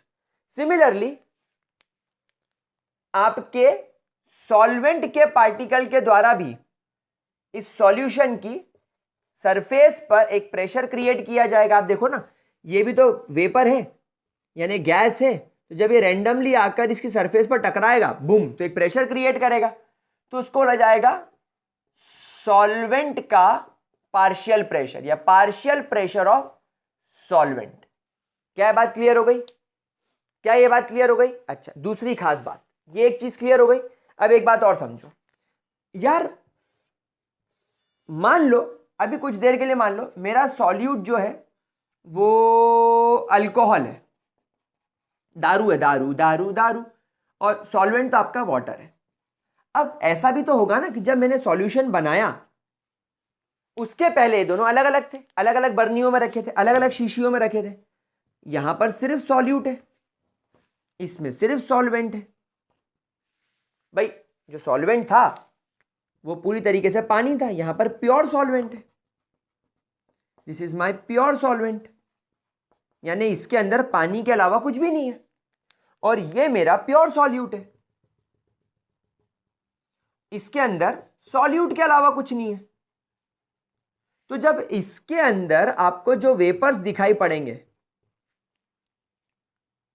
ये सरफेस है और सरफेस के ऊपर तुमको जो पार्टिकल्स दिखाई पड़ रहे हैं ये सिर्फ और सिर्फ सॉल्यूट के वेपर्स हैं। यहां पर तो दोनों के थे लेकिन यहां पर सिर्फ सॉल्यूट के होंगे क्योंकि कुछ और है ही नहीं, और यहां पर सिर्फ और सिर्फ आपके सॉल्वेंट के वेपर्स होंगे क्योंकि सॉल्वेंट के अलावा यहां पर और कोई नहीं है, तो ये सॉल्वेंट के वेपर होंगे। अब इमेजिन करो ये जो वेपर होगा जब ये और ये दोनों कंडीशन इक्विलिब्रियम की बनाई है, जैसे यहां इक्विलिब्रियम बनाई थी ना कि अब अगर एक पार्टिकल वेपोराइज होगा तो एक वेपर का पार्टिकल वापस से लिक्विड फॉर्म में आ जाएगा, कंडेंस हो जाएगा। अब यहां पर ध्यान रखना, अब जैसे ये पार्टिकल आकर सरफेस पर टकराएगा एक प्रेशर क्रिएट करेगा। भाई हम लोग सब जानते हैं वेपर जब लिक्विड की सरफेस पर आकर टकराएगा एक प्रेशर क्रिएट करेगा, उसको अपन वेपर प्रेशर बोल रहे हैं। The pressure applied bye vapour, the pressure applied bye vapour on the surface, vapour on the surface, on the surface is called as vapor pressure। तो यहां पर वेपर प्रेशर क्या होगा, प्योर सॉल्वेंट का, तो इसको मैं डिनोट करूंगा P नॉट से, P के ऊपर 0 लगा दूंगा और नीचे लिख दूंगा solvent, that is vapour pressure of pure solvent. P not को क्या नाम दूंगा, P नॉट सॉल्वेंट को क्या नाम दूंगा, vapour pressure of pure solvent, एकदम प्योर होगा ये। और इसको क्या नाम दूंगा मैं, इसको मैं नाम दूंगा P नॉट ऑफ सॉल्यूट, यानी यहां पर जो भी प्रेशर अप्लाई होगा सरफेस पर वो सिर्फ और सिर्फ सॉल्यूट के वेपर्स की वजह से होगा, तो इसको मैं नाम दूंगा P not of solute, that is vapour pressure of pure solute, vapour pressure of pure solute. क्या ये बात समझ में आ गई? ये दोनों कॉन्सेप्ट पहले समझ लो कि प्योर का मतलब क्या होता है और इसका मतलब क्या होता है। इसका मतलब आप समझे कि ये जो मैंने P ऑफ द सॉल्यूट लिखा है इसको मैं क्या डिफाइन करूंगा पता है, that is vapour pressure of solute in solution यानी टोटल सॉल्यूशन के अंदर, आपके ओवरऑल सॉल्यूशन के अंदर सॉल्यूट के द्वारा कितना प्रेशर लगाया जा रहा है, और इसको क्या बोलूंगा, वेपर प्रेशर ऑफ सॉल्वेंट का, जिसको बोलूंगा vapour pressure of solvent in solution, यानी टोटल सॉल्यूशन का जो वेपर प्रेशर है वो सॉल्यूट और सॉल्वेंट दोनों की वजह से, ये जो टोटल वेपर प्रेशर होगा सॉल्यूशन का, ये सॉल्यूट और सॉल्वेंट दोनों की वजह से है। तो टोटल में से सिर्फ सॉल्यूट का कितना है वो ये रहेगा, और सॉल्वेंट का कितना है वो ये रहेगा। अब आप मेरे से एक सवाल पूछो कि सर जितना यहां होगा क्या उतना ही यहां नहीं होगा, तो मैं बोलूंगा नहीं। आपके मन में आ सकता है ना कि चलो सर ठीक है, माना कि यहां पर इसका है 5 ATM और माना कि इसका यहां पर है 10 ATM, तो यहां पर भी सॉल्यूट का 5 होगा और सॉल्वेंट का 10 होगा। ऐसा नहीं होगा, कारण समझो। एक्चुअली क्या है, यहां पर दो प्रोबेबिलिटी बनती है। पहली प्रोबेबिलिटी कि एक सॉल्यूट का पार्टिकल दूसरे सॉल्यूट के पार्टिकल को कितना पसंद करता है, तो उनके बीच में वैसा अट्रैक्शन होगा। तो यहां पर जो प्रेशर आ रहा है वो किस पर डिपेंड कर रहा है, सिर्फ सॉल्यूट और सॉल्यूट के बीच के अट्रैक्शन में। अगर सॉल्यूट और सॉल्यूट के बीच का अट्रैक्शन कम है तो यहां पर ज्यादा प्रेशर बनेंगे। भाई ज्यादा वेपर्स क्यों बन रहे हैं, जैसे मान लो दो सॉल्यूट के पार्टिकल है और एक दूसरे को बहुत प्यार करते हैं, बहुत अट्रैक्शन है, तो छोड़ के जाएंगे क्या एक दूसरे को, नहीं, पकड़ के रखेंगे। तो क्या इनका वेपर बनना आसान होगा, नहीं, इनका वेपर बनना मुश्किल होगा। और अगर इसका वेपर बनना मुश्किल होगा तो क्या यहां पर ज्यादा वेपर दिखाई देंगे, नहीं, यहां पर कम वेपर दिखाई देंगे। तो जब ये अपने प्योर फॉर्म में होगा तो इसका वेपर प्रेशर कम होगा। समझ में आया। तो यहां पर डिपेंड करता है कि सॉल्यूट और सॉल्वेंट के पार्टिकल्स के बीच में, यानी सॉल्यूट और सॉल्यूट के बीच में और सॉल्वेंट और सॉल्वेंट के बीच में कैसा अट्रैक्शन है।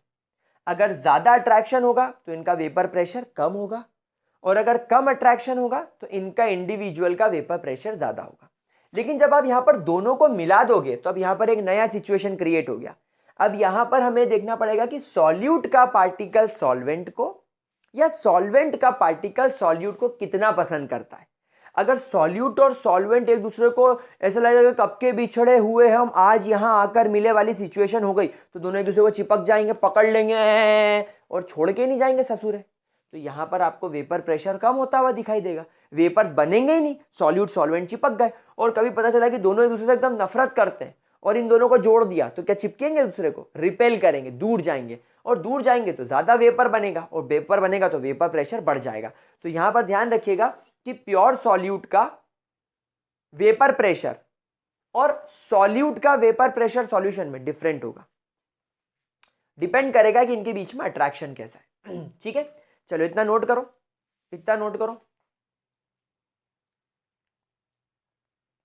ठीक है। चलिए, तो अब मैं आप लोगों को इतना समझाने के बाद, अबे यार मैं एक बात बता रहा हूं भाई लोग, इतना मुझे तो फील हो रहा है कि इतना एक्सप्लेनेशन तो मैंने अपने नॉर्मल वीडियोस में भी दे दिया था जितना मैं वन शॉट में दे रहा हूं। मतलब तुम्हारा तो डबल फायदा भैया, भाई साहब फायदा डबल हो गया है। मजे करो तुम लोग तो, बस पढ़ाओ मेरे से, दिन भर पढ़ो, पर सब्सक्राइब मत करो, शेयर मत करो। 2 लाख पे पढ़ा पटक के रखा, 2 लाख पे पटक के रखो, है ना। इस गरीब को कुछ भी हेल्प मत करो, ठीक है, कोई बात नहीं। तो राउल्ट्स लॉ कहता है the total vapour pressure of solution, the total vapour pressure of solution is equal to partial pressure of solute in solution plus partial pressure of solvent in solution। ये आपका राउल्ट्स लॉ का formula होता है, this is the formula of Raoult's law. लेकिन हम लोग सब जानते हैं कि पी सॉल्यूट और पी सॉल्वेंट थोड़ा यहां पर निकालना मुश्किल है। तो वो कैसे निकालेंगे, तो इसका एक फॉर्मूला और समझो कि अगर आपको vapour pressure of pure solute पता हो तो आप उसके मोल फ्रैक्शन को मल्टीप्लाई कर दो जो कि सॉल्यूशन के अंदर है, ये आपको दे देगा पी सॉल्यूट की वैल्यू।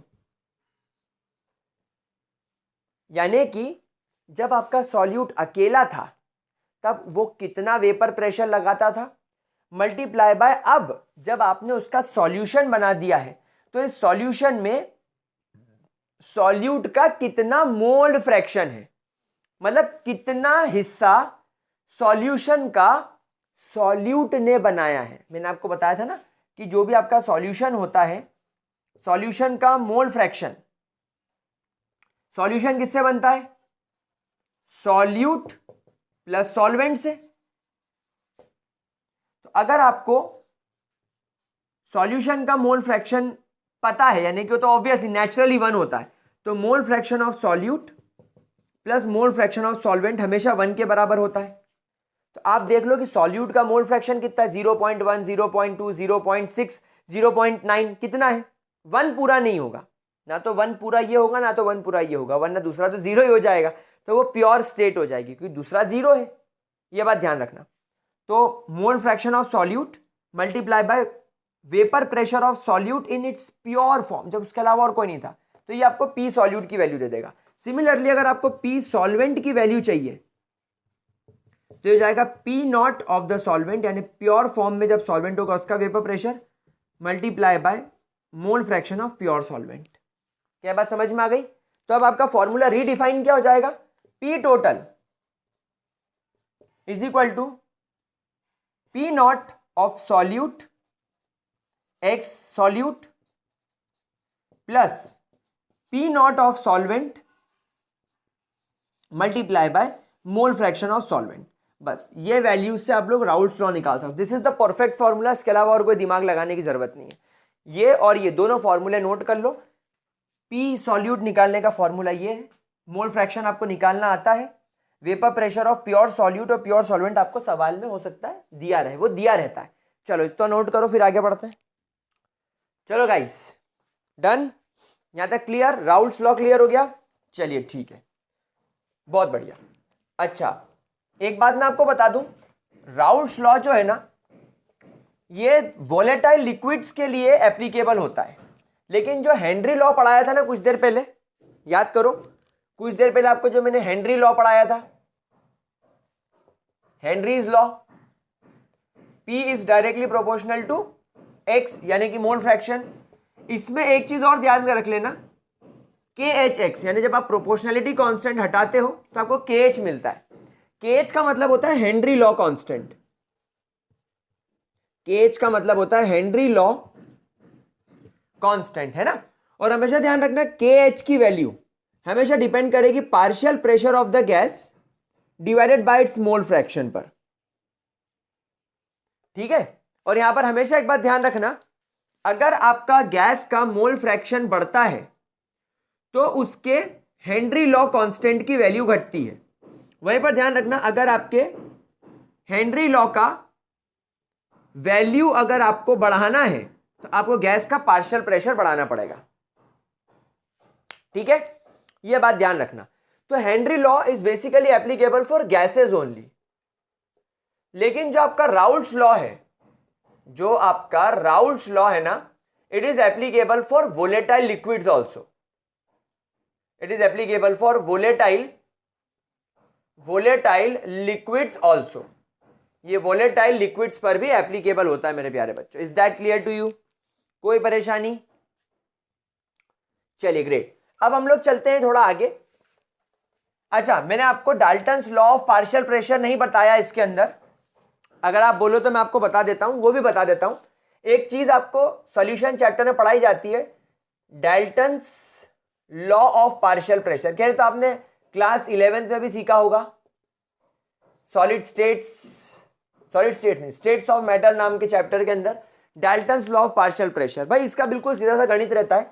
ये बोलता है कि मान लो एक चेंबर है और इस चेंबर में आपने दो तरीके की गैसेस रख रखी है। फॉर एग्जांपल एक गैस है लाल कलर की और एक गैस है नीले कलर की। दो आपके पास में गैसेस हैं जो इस चेंबर के अंदर पड़ी हुई है। तो इस ब्लू कलर की गैस के द्वारा इस चेंबर की वॉल पर जो प्रेशर लगाया जा रहा है, that will be pressure applied by gas A, PA. हम लोग सब जानते हैं जो गैस होती है वो हाई काइनेटिक एनर्जी की वजह से रूम में डम डम डम डम टू टू टू टू टू टू टू टू चार तरफ टकराती है, तो एक प्रेशर क्रिएट करती है। तो इस चेंबर के अंदर इस ब्लू नाम की गैस का, या ये जो गैस ए है, मतलब मैंने जो रेड कलर से बनाई है ये गैस बी है, और जो मैंने ब्लू कलर से गैस बनाई है वो गैस ए है। तो that is pressure applied by gas A is P A in the chamber. और इस चेंबर के अंदर जो बी नाम की गैस है, इसके द्वारा जो प्रेशर क्रिएट किया जा रहा है वो है pressure applied by gas B. तो जो इस चेंबर का टोटल प्रेशर होगा that will be equal to P A plus P B. यहां पर P A is called as partial pressure of gas A, partial pressure of gas A, यानी इसके total pressure में से इस चेंबर के अंदर जो टोटल दबाव है, इस चेंबर के अंदर जो टोटल प्रेशर है, उस टोटल प्रेशर में से एक टुकड़ा, एक पार्ट, एक पार्शियल हिस्सा ए के द्वारा लगाया जा रहा है, और दूसरा टुकड़ा, दूसरा पोर्शन, दूसरा पार्शियल प्रेशर गैस बी के द्वारा लगाया जा रहा है। तो इसको दोनों को पार्शियल प्रेशर बोला जाता है। मतलब कि फॉर एग्जाम्पल अगर तुम्हारे घर में 10 रोटी बन रही है और उसको खाने के लिए 2 लोग हैं, तो अगर आपने 6 रोटी खाई तो वो आपका पार्शियल ईटिंग है। आपने टोटल 10 रोटी में से आपने 6 रोटी खाई, मतलब आपने पार्शियली उस चीज को खाया, कंप्लीटली नहीं खाया, इसलिए वर्ड आता है पार्शियल। और जो दूसरा आपका भाई है उसने 4 रोटी खाई, तो 6 + 4 10 हो गया। ठीक है, चलो अब हम आगे बढ़ते हैं ideal and non ideal solutions की तरफ। Ideal and non ideal solutions की तरफ। दिख रहा है फ्रेम में है? हाँ भैया, कल के बाद तो अपन बहुत डर गया था कि फ्रेम ही कट जाता है, बोले तो वीडियो तेरा नया कैमरा नहीं अजीब है रे बाबा। हाँ जी, तो ideal and non ideal solution. भाई आइडियल सॉल्यूशन के अंदर सबसे पहली इंपॉर्टेंट बात समझो, जो तुम्हारे सॉल्यूट है ए, इनके बीच में कुछ इंटरेक्शन होगा। मान लो आपके पास में सॉल्यूट है, आपके पास में सॉल्यूट है ए नाम का, और आपके पास में सॉल्वेंट है बी नाम का। तो जब बॉटल पड़ी होगी मेरे पास में सॉल्यूट की, तो सॉल्यूट में जितने भी पार्टिकल्स होंगे वो सारे ए के होंगे, और जब मेरे पास में बॉटल पड़ी होगी प्योर सॉल्वेंट की, तो सॉल्वेंट में जितने भी पार्टिकल्स होंगे वो सब बी के होंगे। अभी ये प्योर सॉल्वेंट है, ये प्योर सॉल्यूट है, तो इसके अंदर जो भी पार्टिकल्स होंगे वो सिर्फ ए के होंगे। तो अभी सॉल्यूट के अंदर ए और ए के बीच में कुछ इंटरेक्शन होगा, इंटरमॉलिक्यूलर फोर्स ऑफ अट्रैक्शन होगा। हो सकता है हाइड्रोजन बॉन्डिंग हो इनके बीच में, ए के बीच में, हो सकता है सिर्फ डाइपोल डाइपोल इंटरेक्शन हो सकता है सिर्फ लंडन फोर्सेज हो, तो ए के बीच में कुछ फोर्स ऑफ अट्रैक्शन होगा। सिमिलरली सॉल्वेंट के बी के बीच में कुछ इंटरेक्शन होगा, बी और बी के बीच में कुछ इंटरेक्शन होगा, क्योंकि जब ये प्योर बॉटल के अंदर पड़े होंगे तो इसके अंदर और किसी टाइप के पार्टिकल तो होंगे नहीं। फॉर एग्जाम्पल अगर मेरे पास में सॉल्वेंट वाटर है, तो इस बॉटल के अंदर पूरा पानी है। जैसे मेरे पास में ये पानी की बॉटल है, मेरे पास में फॉर एग्जाम्पल ये पानी की बॉटल है, तो इस पानी की बॉटल के अंदर सारा पानी है। तो अभी इसके अंदर जितने भी मॉलिक्यूल्स होंगे उनके बीच में हाइड्रोजन बॉन्डिंग होगी। एक वाटर के मॉलिक्यूल की दूसरे वाटर के मॉलिक्यूल के साथ हाइड्रोजन बॉन्डिंग होगी। और ये मेरे पास में सॉल्यूट है, मान लो ये दारू है, अल्कोहल है, बियर है, तो इसके अंदर जो मॉलिक्यूल्स होंगे वो सिर्फ अल्कोहल के होंगे। तो एक अल्कोहल के मॉलिक्यूल का दूसरे अल्कोहल के मॉलिक्यूल के साथ में इंटरेक्शन होगा, तो ए और बी के बीच में इंटरेक्शन है। अब मैंने दोनों को मिला दिया, मैंने सॉल्यूशन बना दिया, मैंने इन दोनों को मिलाकर सॉल्यूशन बना दिया। अब इसके अंदर ए और बी दोनों के मॉलिक्यूल्स मिक्स हो गए, तो अब जो नया इंटरेक्शन होगा वो ए और बी के बीच में होगा। तो आइडियल सॉल्यूशन कहता है कि the interaction between solute and the interaction between solvent is exactly equal to the interaction between solute and solvent. जिस मात्रा में, जिस ताकत से ए ने ए को पकड़ा, जिस ताकत ने बी से बी को पकड़ा, उतनी ही ताकत से ए ने बी को भी पकड़ा। समझ में आई बात आप लोगों को? तो इंटरेक्शन बराबर होने की वजह से जब आप ए को और बी को मिलाओगे, जैसे मान लो आपने ए लिया 10 ml और आपने बी लिया 10 ml, तो जब आपने इन दोनों को जोड़कर ए बी का सॉल्यूशन बनाया तो ये बनेगा आपका 20 ml, यानी there is no change in volume. Solute solvent को मिलाकर जो आपने सॉल्यूशन बनाया वो एग्जैक्टली 20 ml होगा, क्योंकि 10 ml सॉल्यूट और 10 ml सॉल्वेंट लिया है। मतलब there is no change in volume, delta V mixing, यानी कि आपने सॉल्यूट और सॉल्वेंट को जब मिक्स करा MiX, तो वॉल्यूम के अंदर क्या चेंज आया? मैं कहूंगा वॉल्यूम के अंदर कोई चेंज नहीं आया। ऐसा क्यों हुआ सर? मैं आपको 2 मिनट में बताता हूं। लेकिन जब मैं नॉन आइडियल सॉल्यूशन की तरफ जाऊंगा तो A और A के बीच में और B और B के बीच में जो इंटरेक्शन था वो A और B के बीच में नहीं होगा। अब यहां पर 2 केसेस बनेंगे, यहां पर 2 केसेस बनेंगे। या तो A और B के बीच में जो इंटरेक्शन था वो बहुत ताकतवर होगा, बहुत पावरफुल होगा, लेकिन A B के बीच में उतना पावरफुल नहीं होगा। दूसरा केस क्या बनेगा? A और B के बीच में जो इंटरेक्शन था वो कम था, लेकिन A B के बीच में इंटरेक्शन ज्यादा हो गया, एकदम ज्यादा बढ़ गया इंटरेक्शन। तो इस वजह से क्या होता है, यहां पर 2 केसेस देखने को मिल सकते हैं। A और B अगर आपने लिया, फॉर एग्जांपल आपने A लिया 10 ml और B लिया आपने 10 ml, तो इन दोनों को जोड़कर AB नाम का सॉल्यूशन बना। अब अगर मान लो A और B के बीच में इंटरेक्शन बहुत ताकतवर है, एक दूसरे को बहुत पसंद करता है, एक A दूसरे A को बहुत पसंद करता है, एक B दूसरे B को बहुत पसंद करता है, स्ट्रॉन्ग इंटरेक्शन है, लेकिन A और B एक दूसरे को पसंद नहीं करते, तो रिपेल करेंगे भाई। अगर पसंद नहीं कर रहे मतलब दूर जाएंगे। तो जब ये दोनों एक दूसरे से चिपकेंगे, क्या ये चिपक पाएंगे? नहीं, ये एक दूसरे से दूर जाने की कोशिश करेंगे। तो हो सकता है ये आपको 21 ml दिखाई पड़े इसकी रीडिंग, क्योंकि इसके मॉलिक्यूल्स एक दूसरे को रिपेल कर रहे हैं। तो आप जो टेस्ट ट्यूब के अंदर इसको देखोगे, वो मॉलिक्यूल एक दूसरे को रिपेल करने की वजह से थोड़ा ज्यादा वॉल्यूम घेरेंगे, मतलब एक दूसरे से बिल्कुल चिपक के नहीं पड़े रहेंगे। तो आपको रीडिंग ये 21 ml पे दिखेगी। लेकिन जब आपने BB को लिया था तो BB में ये मॉलिक्यूल BB के देखो एक दूसरे को बिल्कुल पसंद कर रहे थे, इसलिए बिल्कुल पास पास चिपके हुए, तो ये 10 ml था। सिमिलरली ये भी 10 ml था, ये भी 10 ml था। लेकिन जब इन दोनों को मिला दिया तो देखो इनके पार्टिकल एक दूसरे को रिपेल करने के थोड़ा सा दूर हो गए, तो ये 21 ml हो गया। समझ में आई बात आपको? एक केस तो ये हो जाएगा। दूसरा केस ये भी हो सकता है कि A और A एक दूसरे को बिल्कुल पसंद नहीं कर रहे, नफरत कर रहे हैं। B और B भी एक दूसरे को बिल्कुल पसंद नहीं कर रहे, नफरत कर रहे हैं।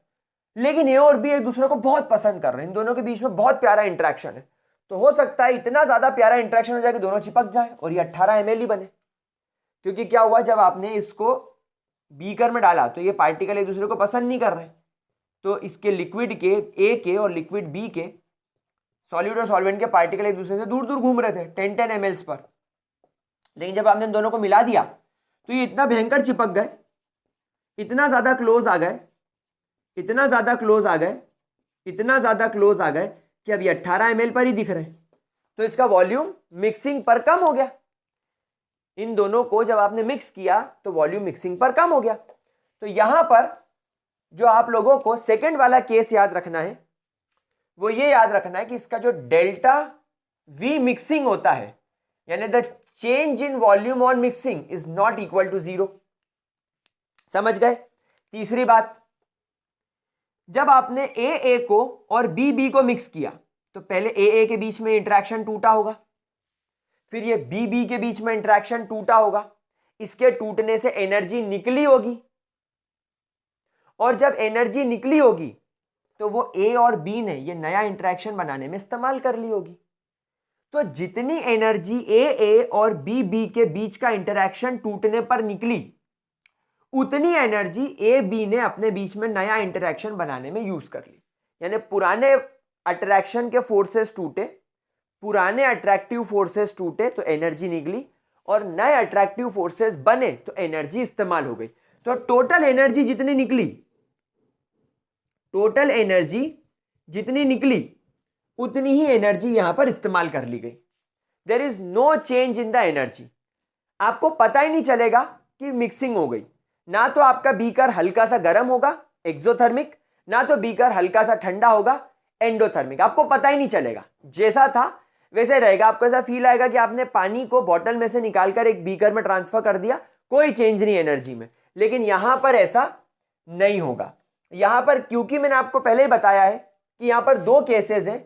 पहले केस में A और A के बीच का इंटरेक्शन बहुत स्ट्रांग है, B और B के बीच का इंटरेक्शन बहुत स्ट्रांग है। तो जब ये टूटेंगे, जब इनको टूटा, जब ये टूटेंगे तो ज्यादा एनर्जी निकलेगी क्योंकि स्ट्रांग इंटरेक्शन था। एनर्जी निकली। लेकिन ये तो कमजोर इंटरेक्शन है, कमजोर फोर्स है, तो कमजोर फोर्स को बनाने के लिए तो कम एनर्जी लगती है, तो जो एक्स्ट्रा एनर्जी बचेगी वो बाहर निकल जाएगी, exothermic.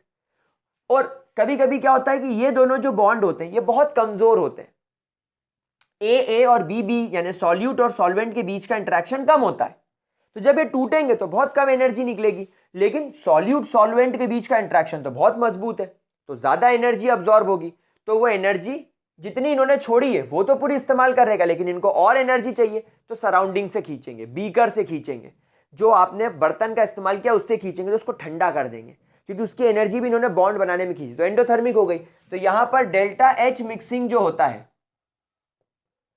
Is again not equal to 0। और चौथी सबसे बच्चों की favourite definition, it obeys Raoult's law, it obeys Raoult's law under a wide range of concentration, यानी कि एक लंबे कॉन्सेंट्रेशन तक ये राउल्स लॉ ओबे करता है, बहुत ज्यादा कॉन्सेंट्रेशन तक राउल्स लॉ ओबे करता है, मतलब करता है राउल्स लॉ। लेकिन इसमें क्या बोलेंगे, it do not obey the Raoult's law, it do not obey the Raoult's law. क्या ये चीज क्लियर हो गई मेरे प्यारे बच्चों? ध्यान रखना, दुनिया में ऑलमोस्ट सारे सॉल्यूशंस नॉन आइडियल है, आइडियल सॉल्यूशन कुछ है ही नहीं। हाँ, नियर आइडियल सॉल्यूशंस हो सकते हैं, there are some near ideal solution, जिसमें कि पहला एग्जांपल है हे कौन सा, हे बोले तो n hexane plus n heptane, इसलिए मैंने इसके लिए ट्रिक क्या बनाई, हे, ठीक है। दूसरा EBEC, EBEC बोले तो ethyl ETHYLE, ethyl bromide, EB और ethyl chloride, ethyl bromide, ethyl chloride, ठीक है। नोट कर लीजिए इसको फटाफट से, कितना टाइम बचा भैया, नोट करो, 4 मिनट बचे रिकॉर्डिंग में, ठीक है, हो जाएगी रिकॉर्डिंग, नोट करो,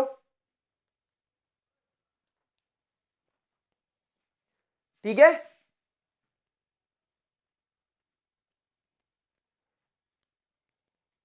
अच्छा, एक और इसमें लिख लो, बेटो यानी benzene plus toluene, benzene plus toluene, ये 3 नाम आपको पूछे जा सकते हैं। अच्छा, इधर एग्जांपल लिख लो, क्लोरोफॉर्म प्लस एसीटोन, और एक और लिख लो water plus alcohol, water plus HNO3, nitric acid, कुछ भी, इधर तो जो इच्छा वो लिख दो, जो सॉल्यूशन बनाओगे। भाई नॉन आइडियल तो दुनिया का हर सॉल्यूशन है, नॉन आइडियल तो दुनिया का हर सॉल्यूशन है, जो इच्छा वो लिख दो, कोई चिंता वाली बात थोड़ा ही है। चलो इतना नोट करो, फिर आगे बढ़ते हैं, ठीक है लाड लो। अब एक बात समझना, आइडियल सॉल्यूशन तो दुनिया में कुछ होता नहीं है, सब नियर आइडियल सॉल्यूशंस होते हैं। लेकिन हाँ, दुनिया के सारे सॉल्यूशंस नॉन आइडियल हो सकते हैं, क्योंकि हम लोग सब जानते हैं कि आइडियल सॉल्यूशंस के अंदर ए यानी कि सॉल्वेंट और बी यानी कि सॉल्यूट, या ऐसा मान लो सॉल्यूट और सॉल्वेंट के बीच में जो इंटरेक्शन है, राउल्स लॉ कहता है कि उतना इंटरेक्शन सॉल्यूट और सॉल्वेंट के बीच में होगा। पहले क्या, सॉल्यूट का इंटरेक्शन और सॉल्वेंट का इंटरेक्शन सॉल्वेंट के इंटरेक्शन के बराबर होगा। लेकिन यह बात वैलिड नहीं है, दुनिया का हर सॉल्यूट अलग होता है, सॉल्वेंट अलग होता है, क्योंकि हर मॉलिक्यूल अलग होता है। भाई वाटर और इथेनॉल सेम नहीं हो सकते, वाटर है, इथेनॉल है, इसलिए वाटर में अलग इंटरेक्शन होगा, इथेनॉल में अलग इंटरेक्शन होगा। क्लोरोफॉर्म है, एसीटोन है, इसलिए क्लोरोफॉर्म और एसीटोन का इंटरेक्शन अलग अलग होगा। लेकिन राउल्स लॉ कहता है कि नहीं, इनका सेम हो सकता है, तो इसीलिए वो एप्लीकेबल नहीं होता। अब यहां पर सवाल यह आता है कि अगर दुनिया के सारे सॉल्यूशंस नॉन आइडियल सॉल्यूशन है, तो ये राउल्स लॉ को ओबे नहीं कर रहे, तो इनकी वैल्यू या तो राउल्ट्स लॉ से ज्यादा आ रही होगी या राउल्ट्स लॉ से कम आ रही होगी। इसीलिए यहां पर आपके सामने निकल के दो तरीके की टर्म आती है। पहला आता है ऐसे सॉल्यूशंस जो राउल्ट्स लॉ से पॉजिटिव डिविएशन शो करे, और दूसरी टर्म आती है जो राउल्ट्स लॉ से निगेटिव डिविएशन शो करे। यानी बेसिकली आपको यहां पर अब दो चीजें पढ़नी है कि ऐसे सॉल्यूशंस जो राउल्ट्स लॉ से पॉजिटिव डिविएशन शो करे और जो नेगेटिव डिविएशन शो करे। तो अब यहां पर एक बात समझना कि पॉजिटिव डिविएशन कौन से सॉल्यूशंस शो करते हैं। ध्यान से सुनना, ऐसे सॉल्यूशंस जिनमें सॉल्यूट के बीच का इंटरैक्शन और सॉल्वेंट के बीच का इंटरैक्शन ज्यादा होगा सॉल्यूट और सॉल्वेंट के बीच के इंटरैक्शन से। ध्यान से समझना मेरी बात को। इसका मतलब क्या है कि जब सॉल्यूट अकेला होगा, अपनी खुद की बॉटल में होगा, तब एक सॉल्यूट का पार्टिकल दूसरे सॉल्यूट के पार्टिकल को जोर से पकड़ के रखा हुआ होगा। अब क्योंकि एक सॉल्यूट ने दूसरे सॉल्यूट को जोर से पकड़ के रखा है, इसके द्वारा जो वेपर प्रेशर क्रिएट हो रहा होगा वो कम होगा, क्योंकि अट्रैक्शन स्ट्रांग है। तो ये पार्टिकल और ये पार्टिकल के बीच में जो अट्रैक्शन है ये स्ट्रांग है, मतलब कि ये इजीली वेपोराइज नहीं हो रहा होगा। भाई वेपोराइज कब होगा? जब ये अट्रैक्शन टूटेगा। अब जब ये अट्रैक्शन ही मजबूत है तो ये इजीली वेपोराइज नहीं हो रहा होगा, इसका वेपर प्रेशर कम आ रहा होगा जब ये अपने प्योर फॉर्म में होगा। सिमिलरली सॉल्वेंट का भी केस होगा। भाई सॉल्वेंट भी जब अपने प्योर फॉर्म में होगा तो एक सॉल्वेंट के मॉलिक्यूल ने दूसरे सॉल्वेंट के मॉलिक्यूल को जोरदार तरीके से पकड़ रखा है, मतलब ये इजीली ब्रेक नहीं होगा। इजीली ब्रेक नहीं होगा तो ज्यादा वेपर्स नहीं बनेंगे, और ज्यादा वेपर नहीं बनेंगे तो ज्यादा वेपर प्रेशर नहीं होगा। तो राउल्ट्स ने क्या सोचा कि इसका जो वेपर प्रेशर है PA0 इसके प्योर फॉर्म में, और इसका जो वेपर प्रेशर है PB0 यही होगा। तो राउल्ट्स लॉ की इक्वेशन के हिसाब से जो सॉल्यूशन का टोटल वेपर प्रेशर बनना चाहिए वो बनना चाहिए PA0XA प्लस PB0XB। ये इसने कैलकुलेट करके आपको दे दिया। उसने बोला ये होगा किसके बेसिस पर? सॉल्यूट के और सॉल्वेंट के बीच के इंटरैक्शन के हिसाब से। एक ग्राफ भी बना दिया उसने आपके लिए। देखो, उसने बोला कि अपन एक ग्राफ बना लेते जल्दी से। यहां पर उसने प्रेशर रखा इस एक्सिस पर, और यहां पर उसने मोल फ्रैक्शन रखा। यहां पर उसने हमें बताया कि यहां पर आपके XA का मोल फ्रैक्शन 0 और XB का मोल फ्रैक्शन 1, यानी यहां पर आपके पास में सिर्फ प्योर सॉल्वेंट है। प्योर सॉल्वेंट, सॉल्यूट नहीं है। क्या है? सिर्फ और सिर्फ प्योर सॉल्वेंट है। दिख रहा है क्या? दिख रहा है, प्योर सॉल्वेंट है। धीरे धीरे आप आगे बढ़े, यहां यहां यहां यहां यहां यहां यहां यहां आते आते सॉल्यूट का मोल फ्रैक्शन 1 हो गया और सॉल्वेंट का मोल फ्रैक्शन 0 हो गया। मतलब उन्होंने हमें यह बोला कि जैसे जैसे आप लेफ्ट से राइट आ रहे हो इस ग्राफ में, सॉल्यूट का मोल्स बढ़ता जा रहा है सॉल्यूशन के अंदर, और सॉल्वेंट का मोल फ्रैक्शन सॉल्यूशन में कम होता जा रहा है। समझ में आ रही है बात आप लोगों को? तो एक लाइन मुझे ऐसी मिली यहां पर मैं ऐसा बोल सकता हूं क्योंकि यहां पर सॉल्वेंट की मात्रा 0 है, तो इस एक्सिस पर मुझे जो भी प्रेशर मिल रहा है वो सॉल्यूट का वेपर प्रेशर है in its pure form PA0। Similarly अगर आप यहां से देखो तो यहां पर आपको शुरुआत में वैल्यू मिल रही होगी PB0 की, क्योंकि यहां पर इस पॉइंट पर सॉल्यूट तो है नहीं, सिर्फ सॉल्वेंट है। तो तुमको जो भी वेपर प्रेशर मिल रहा होगा वो प्योर सॉल्वेंट का मिल रहा होगा। लेकिन जब आप आगे बढ़े तो ये तो कम हो गया, इनफैक्ट 0 हो गया। और इन दोनों के बीच का जितना भी पॉइंट है, ये यहां से यहां तक का जितना भी पॉइंट है, ये पूरा तुम्हारा मिक्सचर है। मतलब हो सकता है यहां वाले पॉइंट पर XA की वैल्यू 0.5 हो और XB की वैल्यू भी 0.5 हो सकता है इसकी वैल्यू 0.7 हो, इसकी वैल्यू 0.3 हो सकता है इसकी वैल्यू 0.3 हो, इसकी वैल्यू 0.7 हो। तो ये पूरा मिक्सचर है। तो यहां से लेकर यहां तक आपका फॉर्मूला वर्क करेगा, P total is equal to P A not X A plus P B not X B.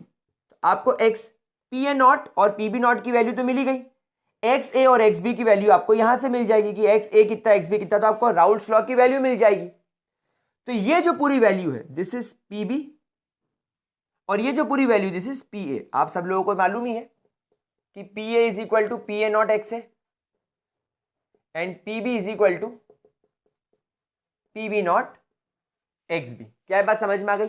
लेकिन अब लफड़ा क्या हुआ, ये राउल्स लॉ ने पूरा बता दिया, लेकिन लफड़ा क्या हुआ, राउल्स लॉ का क्या सोचना था कि जो इंटरेक्शन ए और जो इंटरेक्शन बी के बीच में है वही इंटरेक्शन ए बी के बीच में भी होगा, लेकिन रियल केस में क्या निकला, ए और बी के बीच का इंटरेक्शन कम हो गया। ये एक दूसरे को रिपेल कर रहे हैं, ए और बी एक दूसरे को रिपेल कर रहे हैं, इनके बीच में रिपल्सिव फोर्सेस काम करने लग गए। तो जब ये दोनों सॉल्यूशन में आएंगे, जब ए और बी सॉल्यूशन में आएंगे, एक दूसरे से दूर भागेंगे, एक दूसरे को पकड़ेंगे नहीं, एक दूसरे से दूर भागेंगे। और बच्चा लोग अगर एक दूसरे से दूर भागेंगे तो ज्यादा मात्रा में वेपर बनेंगे। यानी जब ये ए नाम का सॉल्यूट सॉल्यूशन फॉर्म में जाएगा तो इसके कंपैरेटिवली मोर वेपर्स बनेंगे, क्योंकि ये बी से दूर भाग रहा है। और बी नाम का सॉल्वेंट जब सॉल्यूशन में जाएगा तो इसके भी आपको मोर वेपर्स दिखाई देंगे, क्योंकि ये ए से दूर भागेगा। पहले क्या था, बी को प्यार करता था, ए को प्यार करता, चिपक के पड़े हुए थे, चिपक के पड़े हुए थे एक दूसरे के साथ, बिल्कुल जुड़ के रखे हुए थे। लेकिन अब ए और बी एक दूसरे से नफरत कर रहे हैं, तो ए भी दूर भाग रहा है, बी भी दूर भाग रहा है। पहले अट्रैक्शन स्ट्रांग था इसलिए वेपर कम बन रहे थे, लेकिन जब सॉल्यूशन में चले गए तो ए और बी को बॉन्ड बनाना पड़ा। दोनों एक दूसरे से नफरत करते हैं तो एक दूसरे का बॉन्ड जल्दी टूट जाएगा, जल्दी टूट जाएगा तो जल्दी वेपर में बदल जाएगा, जल्दी वेपर में बदल जाएगा तो ए के भी ज्यादा वेपर बनेंगे, बी के भी ज्यादा वेपर बनेंगे। तो रियलिटी में क्या हुआ, रियलिटी में आपको जो पी ए की वैल्यू आपने कैलकुलेट की थी राउल्स लॉ के हिसाब से, अब आपको ये वैल्यू उससे ज्यादा दिखाई पड़ रही है। रियलिटी में क्या हुआ, जो आपने पीबी की वैल्यू सोची थी कि जब ये प्योर फॉर्म में होगा तो उसकी वैल्यू और इसके जो मोल फ्रैक्शन होंगे उसकी वैल्यू से मुझे पीबी की वैल्यू मिल जाएगी। लेकिन रियलिटी में हुआ क्या, रियलिटी में बी नाम के सॉल्वेंट के द्वारा ज्यादा वेपर प्रेशर लगा दिया गया, क्योंकि ए और बी एक दूसरे को नफरत कर रहे हैं, तो पीबी की वैल्यू भी आपको ज्यादा दिखाई पड़ी। पीबी की रियल वैल्यू और पीए की रियल वैल्यू ज्यादा दिखाई पड़ी। अब क्योंकि पीए और पीबी की वैल्यू ज्यादा है तो आपका जो फॉर्मूला होता है वो क्या होता है, पीए प्लस पीबी। भाई या तो ये लिखो या तो ये लिखो, पीए प्लस पीबी। तो जो टोटल वैल्यू आनी थी वो पीए और पीबी की ये कैलकुलेटेड वैल्यू के हिसाब से आनी थी, लेकिन रियल वैल्यू तो ज्यादा हो गई, पीए के और पीबी की रियल वैल्यू ज्यादा हो गई, तो तुमको पी टोटल की वैल्यू भी ज्यादा दिखाई देगी। मतलब ये पॉजिटिव डिविएशन शो कर रहा है, राउल्स लॉ से ये पॉजिटिव डिविएशन शो कर रहा है। This is how positive deviation works. समझ में आ गई बात आप लोगों को, समझ में आ गई ये बात। सिमिलरली अगर हम लोग नेगेटिव डिविएशन की तरफ जाते हो, अब आप लोग समझ ही गए हो क्या होना है, ए और बी के बीच का इंटरेक्शन ए बी से कम है। यानी यहां पर आपने क्या सोचा कि ए एक दूसरे से नफरत कर रहा है तो ये खूब वेपर प्रेशर लगाएगा, बी एक दूसरे से नफरत कर रहा है तो खूब वेपर प्रेशर लगाएगा, है ना। तो जो आपको पी टोटल की वैल्यू मिलेगी वो तो खूब हाई मिलेगी, बहुत ज्यादा मिलेगी। लेकिन हुआ क्या, जब ये दोनों एक दूसरे की तरफ गए, जब ए और बी ने एक दूसरे को देखा तो पहली नजर में ही पहला प्यार हो गया, दिल बेकरार हो गया, बिना कटने के एहसास के इकरार हो गया। तो सोचा क्या था, सोचता हूं कि वो कितने मासूम थे, क्या से क्या हो गए देखते देखते। ये हो गया पी ए नॉट, ये हो गया पीबी नॉट, और इसके बीच का ये हो गया तुम्हारा P total, P A plus P B. ये तुम्हारा पी ए, ये तुम्हारा पीबी। लेकिन रियलिटी में क्या हुआ भाई साहब, ये बीच में तुम्हारा एक्स एक्सिस, ये तुम्हारा पी एक्सिस यानी प्रेशर वाला, और ये बीच में इनके मोल फ्रैक्शन। हो सकता है यहाँ पर मोल फ्रैक्शन 0.1 0.9 हो, 0.5 0.5 हो, 0.7 0.3 हो, लाइकवाइज। अब रियलिटी में क्या हुआ, रियलिटी में क्या हुआ, बी बी और ए तो एक दूसरे को नफरत कर रहे थे, भाग रहे थे दूर, कर रहे थे। तो हमको क्या लगा कि पी ए नॉट की वैल्यू तो बहुत हाई आई है, बहुत ज्यादा आई है, और पीबी की वैल्यू भी बहुत ज्यादा आ रही है, तो जो इनका पी टोटल बनेगा वो भी ज्यादा आएगा। राउल्स लॉ ने ऐसा बोला। लेकिन हमने जब इनको मिलाया तो उल्टा ही हो गया। जब मिलाया तो ए और बी के बीच में इंटरेक्शन बहुत स्ट्रांग हो गया, चिपक गए, ससुरा वेपर ही नहीं बन रहा। ए बी को छोड़ के नहीं जा रहा, बी ए को छोड़ के नहीं जा रहा, हमको वेपर प्रेशर ही नहीं दिखाई दे रहा है। तो जो हमने उम्मीद की थी कि पीए की वैल्यू आएगी, पीए की वैल्यू अब उससे कम आ रही है, पीए की रियल वैल्यू हमको कम मिल रही है। सिमिलरली हमको पीए की वैल्यू भी कम मिल रही है, जो हमने सोची थी उससे भी कम मिल रही है। तो हमने जो पी टोटल की वैल्यू निकालनी थी वो भी कम हो जाएगी अब। तो पी टोटल की वैल्यू भी, आपकी जो रियल पी टोटल की वैल्यू है वो कम हो गई। तो ये हो गया तुम्हारा negative deviation. This is how negative deviation works, this is how your negative deviation works. जल्दी से स्क्रीनशॉट ले लो, लाड़ लो मेरे बच्चों, मेरे बकुड़ो, मेरे गुलगुलो, मेरे थुलथुलो।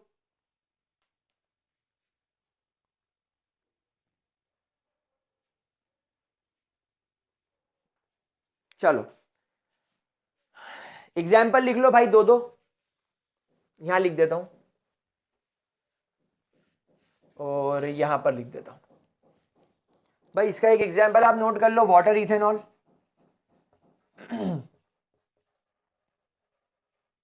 और दूसरा लिख लो वाटर क्लोरोफॉर्म।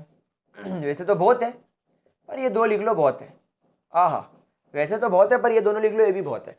इसका है वाटर प्लस नाइट्रिक एसिड यानी HNO3। इसका दूसरा है वाटर प्लस HCl। ठीक है, तो ये तुम्हारे एग्जाम्पल्स हो गए, दैट्स इट। ठीक है, कोई दिक्कत मेरे प्यारे बच्चों, कोई परेशानी, पक्की बात। चलिए इसका स्क्रीनशॉट ले लिया, अब आगे बढ़ते हैं। अब मेरी एक बात समझना, एक टर्म आती है अजियोट्रॉपी, एक टर्म आती है जिसको क्या बोला जाता है, अजियोट्रॉपी। बेटा अजियोट्रॉपी एक ऐसा फिनोमिनन है जिसमें आप सॉल्यूट और सॉल्वेंट को अगर एक स्पेसिफिक कॉन्सेंट्रेशन पर मिलाओ तो उनका बॉइलिंग पॉइंट सेम हो जाता है। मतलब फिर आप उनको सिंपल डिस्टिलेशन से या फ्रैक्शनल डिस्टिलेशन से अलग नहीं कर सकते। That particular concentration is there azeotropic point. तो एक टर्म आती है अजियोट्रॉपी। तो अजियोट्रॉपी क्या होता है, अजियोट्रॉपी एक ऐसा फिनोमिनन है, इट इज अ फिनोमिनन, एक ऐसा phenomenon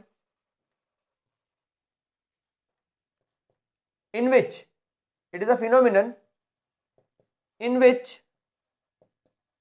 at a very specific concentration, at a very specific concentration the boiling point of solute and solvent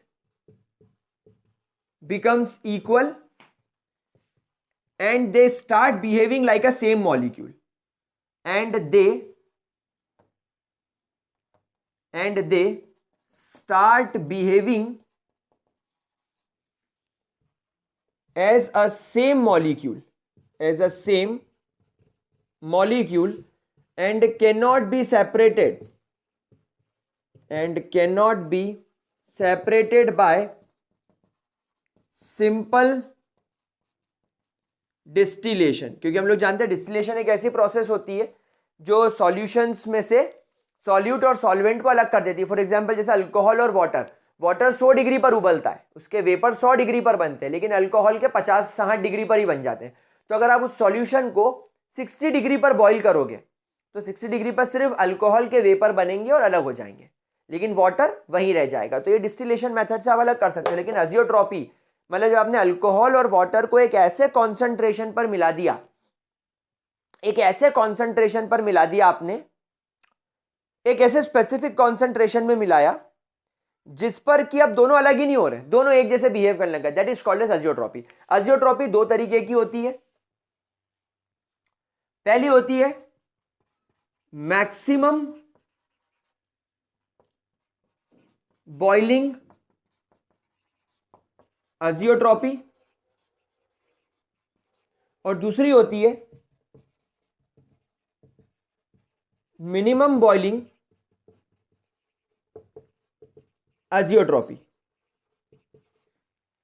आप सोच रहे होंगे सर आपने ऐसा क्यों लिखा? क्योंकि मैंने ऐसा इसलिए लिखा कि वो सॉल्यूशंस जो पॉजिटिव डिविएशन शो करते हैं वो हमेशा मिनिमम बॉइलिंग अजियोट्रॉपी शो करते हैं, और जो सॉल्यूशंस नेगेटिव डिविएशन शो करते हैं वो हमेशा मैक्सिमम बॉइलिंग अजियोट्रॉपी शो करते हैं। ये बात ध्यान रखना। अच्छा, मिनिमम बॉइलिंग अजियोट्रॉपी का मतलब क्या होता है? जैसे फॉर एग्जांपल तुम्हारा वाटर 100 डिग्री पर बॉइल होता है, तुम्हारा अल्कोहल 60 डिग्री पर बॉइल होता है, लेकिन अगर मान लो इन दोनों को मैंने एक स्पेसिफिक कॉन्सेंट्रेशन मिला दिया, for example 95% water and 5% alcohol मैंने मिला दिया, ये इनका स्पेसिफिक कॉन्सेंट्रेशन हो गया, तो इस पर इन दोनों का बॉइलिंग पॉइंट चेंज होकर हो जाएगा 56 डिग्री सेल्सियस। इससे इसके ओरिजिनल बॉइलिंग पॉइंट से भी कम, हाँ, और इसके ओरिजिनल बॉइलिंग पॉइंट से भी कम, दोनों के ओरिजिनल बॉइलिंग पॉइंट से कम हो गया। इसको बोलते हैं मिनिमम बॉइलिंग अजियोट्रॉपी। और maximum boiling azeotropy, for example अगर तुम्हारे पास में वाटर है, हम लोग सब जानते हैं 100 डिग्री सेल्सियस पर बॉइल होता है, और तुम्हारे पास में HNO3 है, मान लो ये 70 डिग्री सेल्सियस पे। ये एग्जांपल बता रहा हूं, रियल वैल्यूज नहीं है, ये रियल वैल्यूज नहीं, और कोई रियल वैल्यूज पूछता भी नहीं है बोर्ड एग्जाम में, ध्यान रखने वाली बात है बस ये। अगर मान लो मैंने ये मिलाया 68% और 32% HNO3, ये इनका स्पेसिफिक कॉन्सेंट्रेशन हो गया जिसकी मैं बात कर रहा था, जिस पर ये एक जैसे बन जाते हैं। तो अब इनका बॉइलिंग पॉइंट कितना हो गया? अब इनका बॉइलिंग पॉइंट हो गया 101 डिग्री सेल्सियस, वाटर से भी ज्यादा, HNO3 से भी ज्यादा। समझ में आई बात? तो उसको मैक्सिमम बॉइलिंग अजियोट्रॉपी बोलते हैं। बस दैट्स इट, इतना याद रखना है, इससे ज्यादा आपको कुछ भी याद नहीं रखना है। So maximum boiling azeotropy, minimum boiling azeotropy, आराम से इसको देख लो। यहां पर आपका ये वाला पार्ट कंप्लीट होता है, फिर अपन अगले पार्ट की तरफ चलते हैं, colligative properties. Note it down guys. चलो लाल लो, तो अब हम लोग यहां पर स्टार्ट करेंगे फटाफट से पढ़ना, क्या? Colligative properties. डन। चलिए तो कोलिगेटिव प्रॉपर्टीज की तरफ चलते हैं मेरे प्यारे प्यारे गुलजारी लालो, मेरे बकुड़ो, मेरे चोमू मोमू बच्चों, मेरे प्यारे प्यारे लाडलो। चलिए let's talk about colligative properties. Guys colligative properties का मतलब वो प्रॉपर्टीज जो कि मोल्स और अमाउंट ऑफ सॉल्यूट पर डिपेंड करती है। These are the properties that depends on the moles, quantity, amount or particles of solute. It basically depends on the amount, quantity, moles of solute.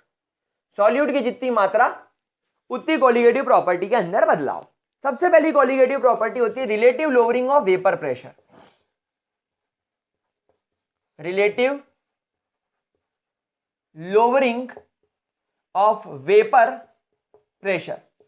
मेरे प्यारे बच्चों, relative lowering of vapour pressure का मतलब क्या होता है कि जब कभी भी आपके पास में कोई प्योर सॉल्वेंट होता है, लेट्स से मेरे पास में एक प्योर सॉल्वेंट है जिसको मैंने लिखा P1 not, that is called as vapour pressure of pure solvent. तो जब भी मैं मेरे प्योर सॉल्वेंट का जिसका वेपर प्रेशर P1 नॉट है, अगर मैं इसके अंदर एक सॉल्यूट मिला दूं, किस प्रकार का? नॉन वॉलेटाइल टाइप का। मैं इस प्योर सॉल्वेंट के अंदर एक सॉल्यूट मिला दूं जो कि ससुराल नॉन वॉलेटाइल है, जिसके वेपर नहीं बन सकते, जिसके वेपर नहीं बन सकते, तो जो आपके पास में सॉल्यूशन बन के आएगा दैट इज P, जिसको बोला जाएगा वेपर प्रेशर ऑफ सॉल्यूशन,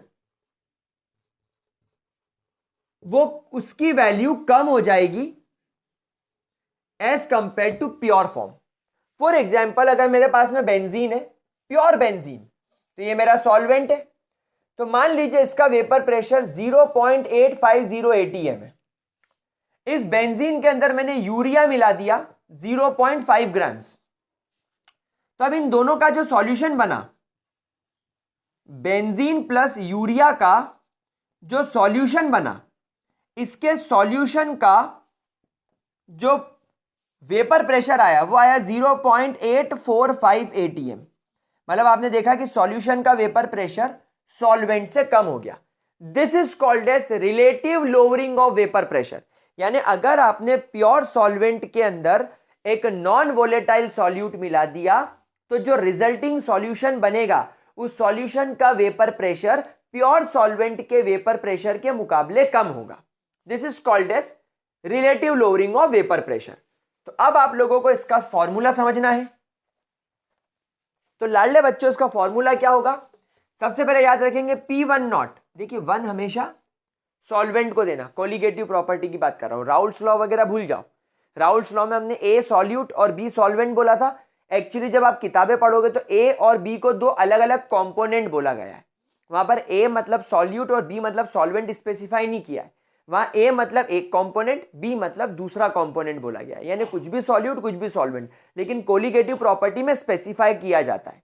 ऐसा बोला जाता है कि या तो 1 लिखोगे तो वो हमेशा सॉल्वेंट के लिए होगा, क्योंकि सॉल्वेंट ही आपकी फिजिकल स्टेट को बताता है। सॉल्वेंट इंपॉर्टेंट है, इसलिए उसको पहले रखो, ये बात ध्यान रखना। तो P1 not is the vapour pressure of pure solvent, एक ये टर्म याद रखो। दूसरा आप लोग याद रखो P, simple P, that is vapour pressure of solution. आपका जो सॉल्यूशन बन जाता है सॉल्यूशन का वेपर प्रेशर। तो इसका फॉर्मूला क्या होगा? गुलगुलो, इसका फॉर्मूला ध्यान रखना, P1 not minus P upon P1 not is equal to XA, that is mole fraction of XB, where XB अब आप लोग खुद ही जानते हो, या X2 कर लो इसको। X2 मतलब 1 मैंने क्या सिखाया? सॉल्वेंट, तो 2 मतलब क्या होगा? सॉल्यूट। तो मोल फ्रैक्शन ऑफ सॉल्यूट। क्या ये प्रॉब्लम क्लियर हो रही है?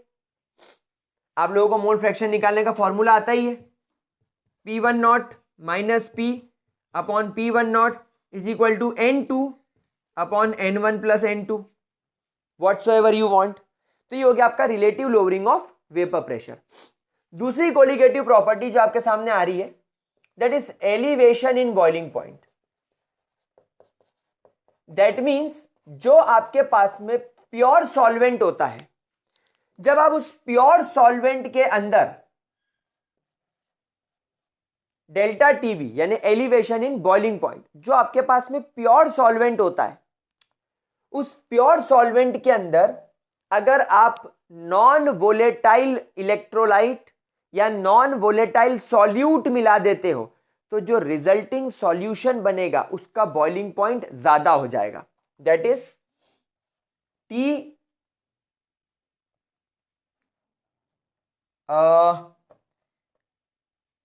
इसको ऐसा लिख लो, आप क्या लिखेंगे? अपन इसको एक काम करो, टी बी लिख लो माइनस टी बी नॉट कर लो, ये फॉर्मूला ऐसा बना लो। अब इसका मतलब क्या है? This is elevation in boiling point, elevation in boiling point, this is boiling point of solution and this is boiling point of pure solvent. यानी अब आप यहां पर खुद देख सकते हैं कि आपके प्योर सॉल्वेंट का बॉइलिंग पॉइंट कम है, सॉल्यूशन का ज्यादा है। तभी इन दोनों को जब आप माइनस करोगे तो इसकी वैल्यू आपको पॉजिटिव मिलेगी, क्योंकि एलिवेशन हो रहा है, बढ़ रहा है ना। जैसे फॉर एग्जांपल अगर तुम्हारे पास में पानी है, पानी 100 डिग्री सेल्सियस पर बॉईल हो जाता है, उसमें नमक मिला दिया तो अब उसका बॉइलिंग पॉइंट 101 डिग्री हो गया, तो 101 माइनस 100 यानी कि 1 डिग्री सेल्सियस, 1 डिग्री सेल्सियस से बॉइलिंग पॉइंट एलिवेट हो गया। क्योंकि ये एक प्रकार की कोलिगेटिव प्रॉपर्टी है, हमेशा ध्यान रखना delta TB is directly proportional to, delta TB is directly proportional to the mole fraction of solute लिख लो, या इसको सिंपल मोलैलिटी लिख लो। Delta TB is directly proportional to molality, और we can say delta TB is equal to K B multiply by M, where इसको K B का मतलब होता है मोलल एलिवेशन और इब्यूलोस्कोपिक कांस्टेंट। मोलर एलिवेशन कांस्टेंट और इब्यूलोस्कोपिक कांस्टेंट। चलिए इतना लिखिए, फिर आगे बढ़ते हैं। नोट कर लो लाल लो, फटाफट नोट करो, ठीक है। चलिए तीसरा हम लोग यहां पर आगे बढ़ते हैं। अच्छा, मोलालिटी का फॉर्मूला सबको पता ही है, इसलिए मैं मोलालिटी का फॉर्मूला डिस्कस नहीं कर रहा हूं। We all know the formula of molality. अच्छा, तीसरा होता है हमारे पास में depression in freezing point. Depression in freezing point यानी जो आपके सॉल्वेंट का फ्रीजिंग पॉइंट है, अगर आपने उसमें कोई नॉन वोलेटाइल सॉल्यूट मिला दिया तो जो नया सॉल्यूशन बनेगा उसका फ्रीजिंग पॉइंट और कम हो जाएगा। That will be more smaller than the pure solvent freezing point. जैसे फॉर एग्जांपल, अगर आपका पानी 0 डिग्री सेल्सियस पर बर्फ बन जाता है, आपने उसमें नमक मिला दिया, तो अब ये नमक वाला पानी, ये जो नया सॉल्यूशन बना है नमक और पानी का, अब ये 0 डिग्री पर फ्रीज नहीं होगा, ये -2 -3 डिग्री पर फ्रीज होगा। क्या बात समझ में आ गई? तो that is called as depression in freezing point, denoted by delta TF is always equal to TF naught minus TF. That is TF naught is the freezing point of pure solvent. जैसे मान लो 0 degree Celsius minus freezing point of resulting solution. For example मान लो -3 degree, तो 0 degree Celsius minus 3 degree Celsius, तो आपके delta TF की value क्या निकल के आएगी? 0 + 3 डिग्री सेल्सियस यानी कि 3 डिग्री सेल्सियस। यानी आपका जो डेल्टा TF का वैल्यू आया, देखो फिर पॉजिटिव आया, मतलब हम चाहते हैं कि इसकी वैल्यू पॉजिटिव रहे, नेगेटिव में कुछ नहीं होता भाई। हमको बताना है कि 3 डिग्री सेल्सियस से डिप्रेशन आ गया, डेल्टा TF 3 डिग्री सेल्सियस से कम हो गया, तो डेल्टा TF की वैल्यू क्या हो गई? 3 डिग्री सेल्सियस। यानी कि अगर आपका वाटर 0 डिग्री पर जमता है तो depression in freezing point 3 degree Celsius से आया, मतलब जो सॉल्यूशन बनेगा उसकी वैल्यू -3 डिग्री सेल्सियस होगी, सॉल्वेंट से 3 डिग्री सेल्सियस कम, ठीक है। अच्छा, हमेशा ध्यान रखना क्योंकि ये भी एक प्रकार की कोलिगेटिव प्रॉपर्टी है, तो ये भी आपके मोलालिटी पर ही डिपेंड करेगी। वही मोलालिटी निकालने का फॉर्मूला हम लोग सब जानते हैं, given mass of solute upon molar mass of the solute multiply by 1000 upon given mass of the solvent, ये फॉर्मूला होता है। अच्छा, एक बात और बता दूं, डेल्टा TF का जब आप कांस्टेंट हटाएंगे तो यहां पर आएगा KF मल्टीप्लाई बाय M, और ये जो KF होता है इसको क्रायोस्कोपिक कांस्टेंट बोला जाता है, या इसको मोलर डिप्रेशन कांस्टेंट भी बोला जाता है, मोलर डिप्रेशन कांस्टेंट, ठीक है। चलिए नोट कीजिए इसको, लाल लो। नहीं बचा 8 मिनट, बढ़िया। हमारा कैमरा 8 मिनट बाद रिकॉर्डिंग अपने आप स्टॉप करने वाला है, इसलिए हम लोग देखते चलते हैं, समझते चलते हैं। गाइस बहुत मेहनत लगती है रिकॉर्डेड सेशंस बनाने में, लेकिन तुम लोग प्यार नहीं करते उतना पलट के, तुम लोग ना चैनल को सब्सक्राइब कराते हो, ना अपने जूनियर्स को बताते हो, सिर्फ अपना पढ़ के निकल जाते हो। This is not good guys, ऐसा मत किया करो यार, प्यारे प्यारे सर के साथ ऐसा मत किया करो आप लोग। चलो आगे बढ़े। चलिए ग्रेट। चौथी and the last colligative property, मैं रिड्यूस्ड सिलेबस के हिसाब से आपका रिवीजन करा रहा हूं, इसलिए मैं यहां पर आप लोगों को went half factor, degree of dissociation, degree of association नहीं पढ़ाने वाला हूं। तो मेरे guys, osmotic pressure denoted by pi, ये क्या होता है? It is the minimum pressure applied in order to stop the osmosis. It is the minimum pressure applied in order to stop the osmosis. Osmosis का मतलब क्या होता है? What is osmosis? It is the movement of solvent, ध्यान रखना, सिर्फ solvent का, solute का नहीं, सिर्फ लिक्विड का, सॉल्वेंट का, movement of solvent from higher to lower concentration, higher to lower concentration. For example, अगर तुमने पानी के अंदर एक चने को रख दिया,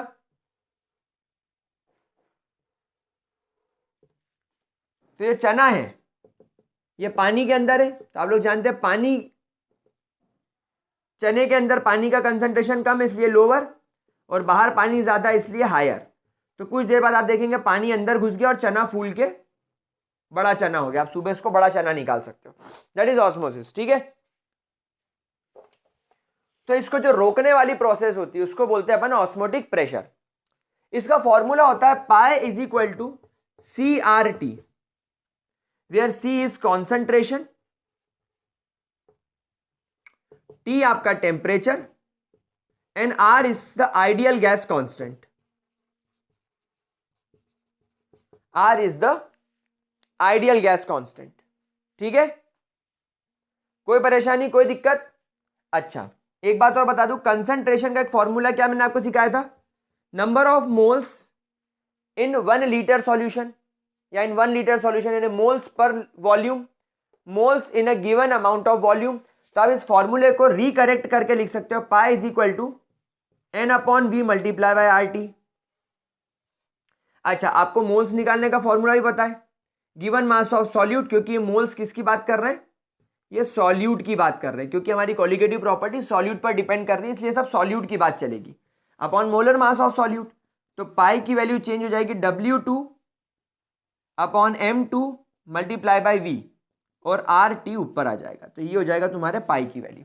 ठीक है गाइस, तो विद दिस आप लोगों का यहां पर पूरा पार्ट खत्म होता है। एक बार आइसोटोनिक, हाइपरटोनिक एंड हाइपोटोनिक जरूर देख लीजिएगा, और इसके PYQs कर लीजिएगा। यहां पर हम लोगों का ये वाला पार्ट कंप्लीट होता है। अब आप कमेंट सेक्शन में बता दो कि आपको क्या इसके PYQs चाहिए, एक वीडियो में आपको इसके PYQs भी बता दूंगा। तो guys that's it, that's the one short video of solution. इसको जरा फटाफट से नोट कर लो। इसके आगे की बात मैं आपको वन शॉट एक और वीडियो कराऊंगा इलेक्ट्रोकेमिस्ट्री का, केमिकल काइनेटिक्स का, देखेंगे कितनी हिम्मत बचती है हमारी, क्योंकि एग्जाम तो मई में है, तो हम लोग अभी अगले 2-3 महीनों में बड़े आराम से रिवीजन कर सकते हैं। Please note it down.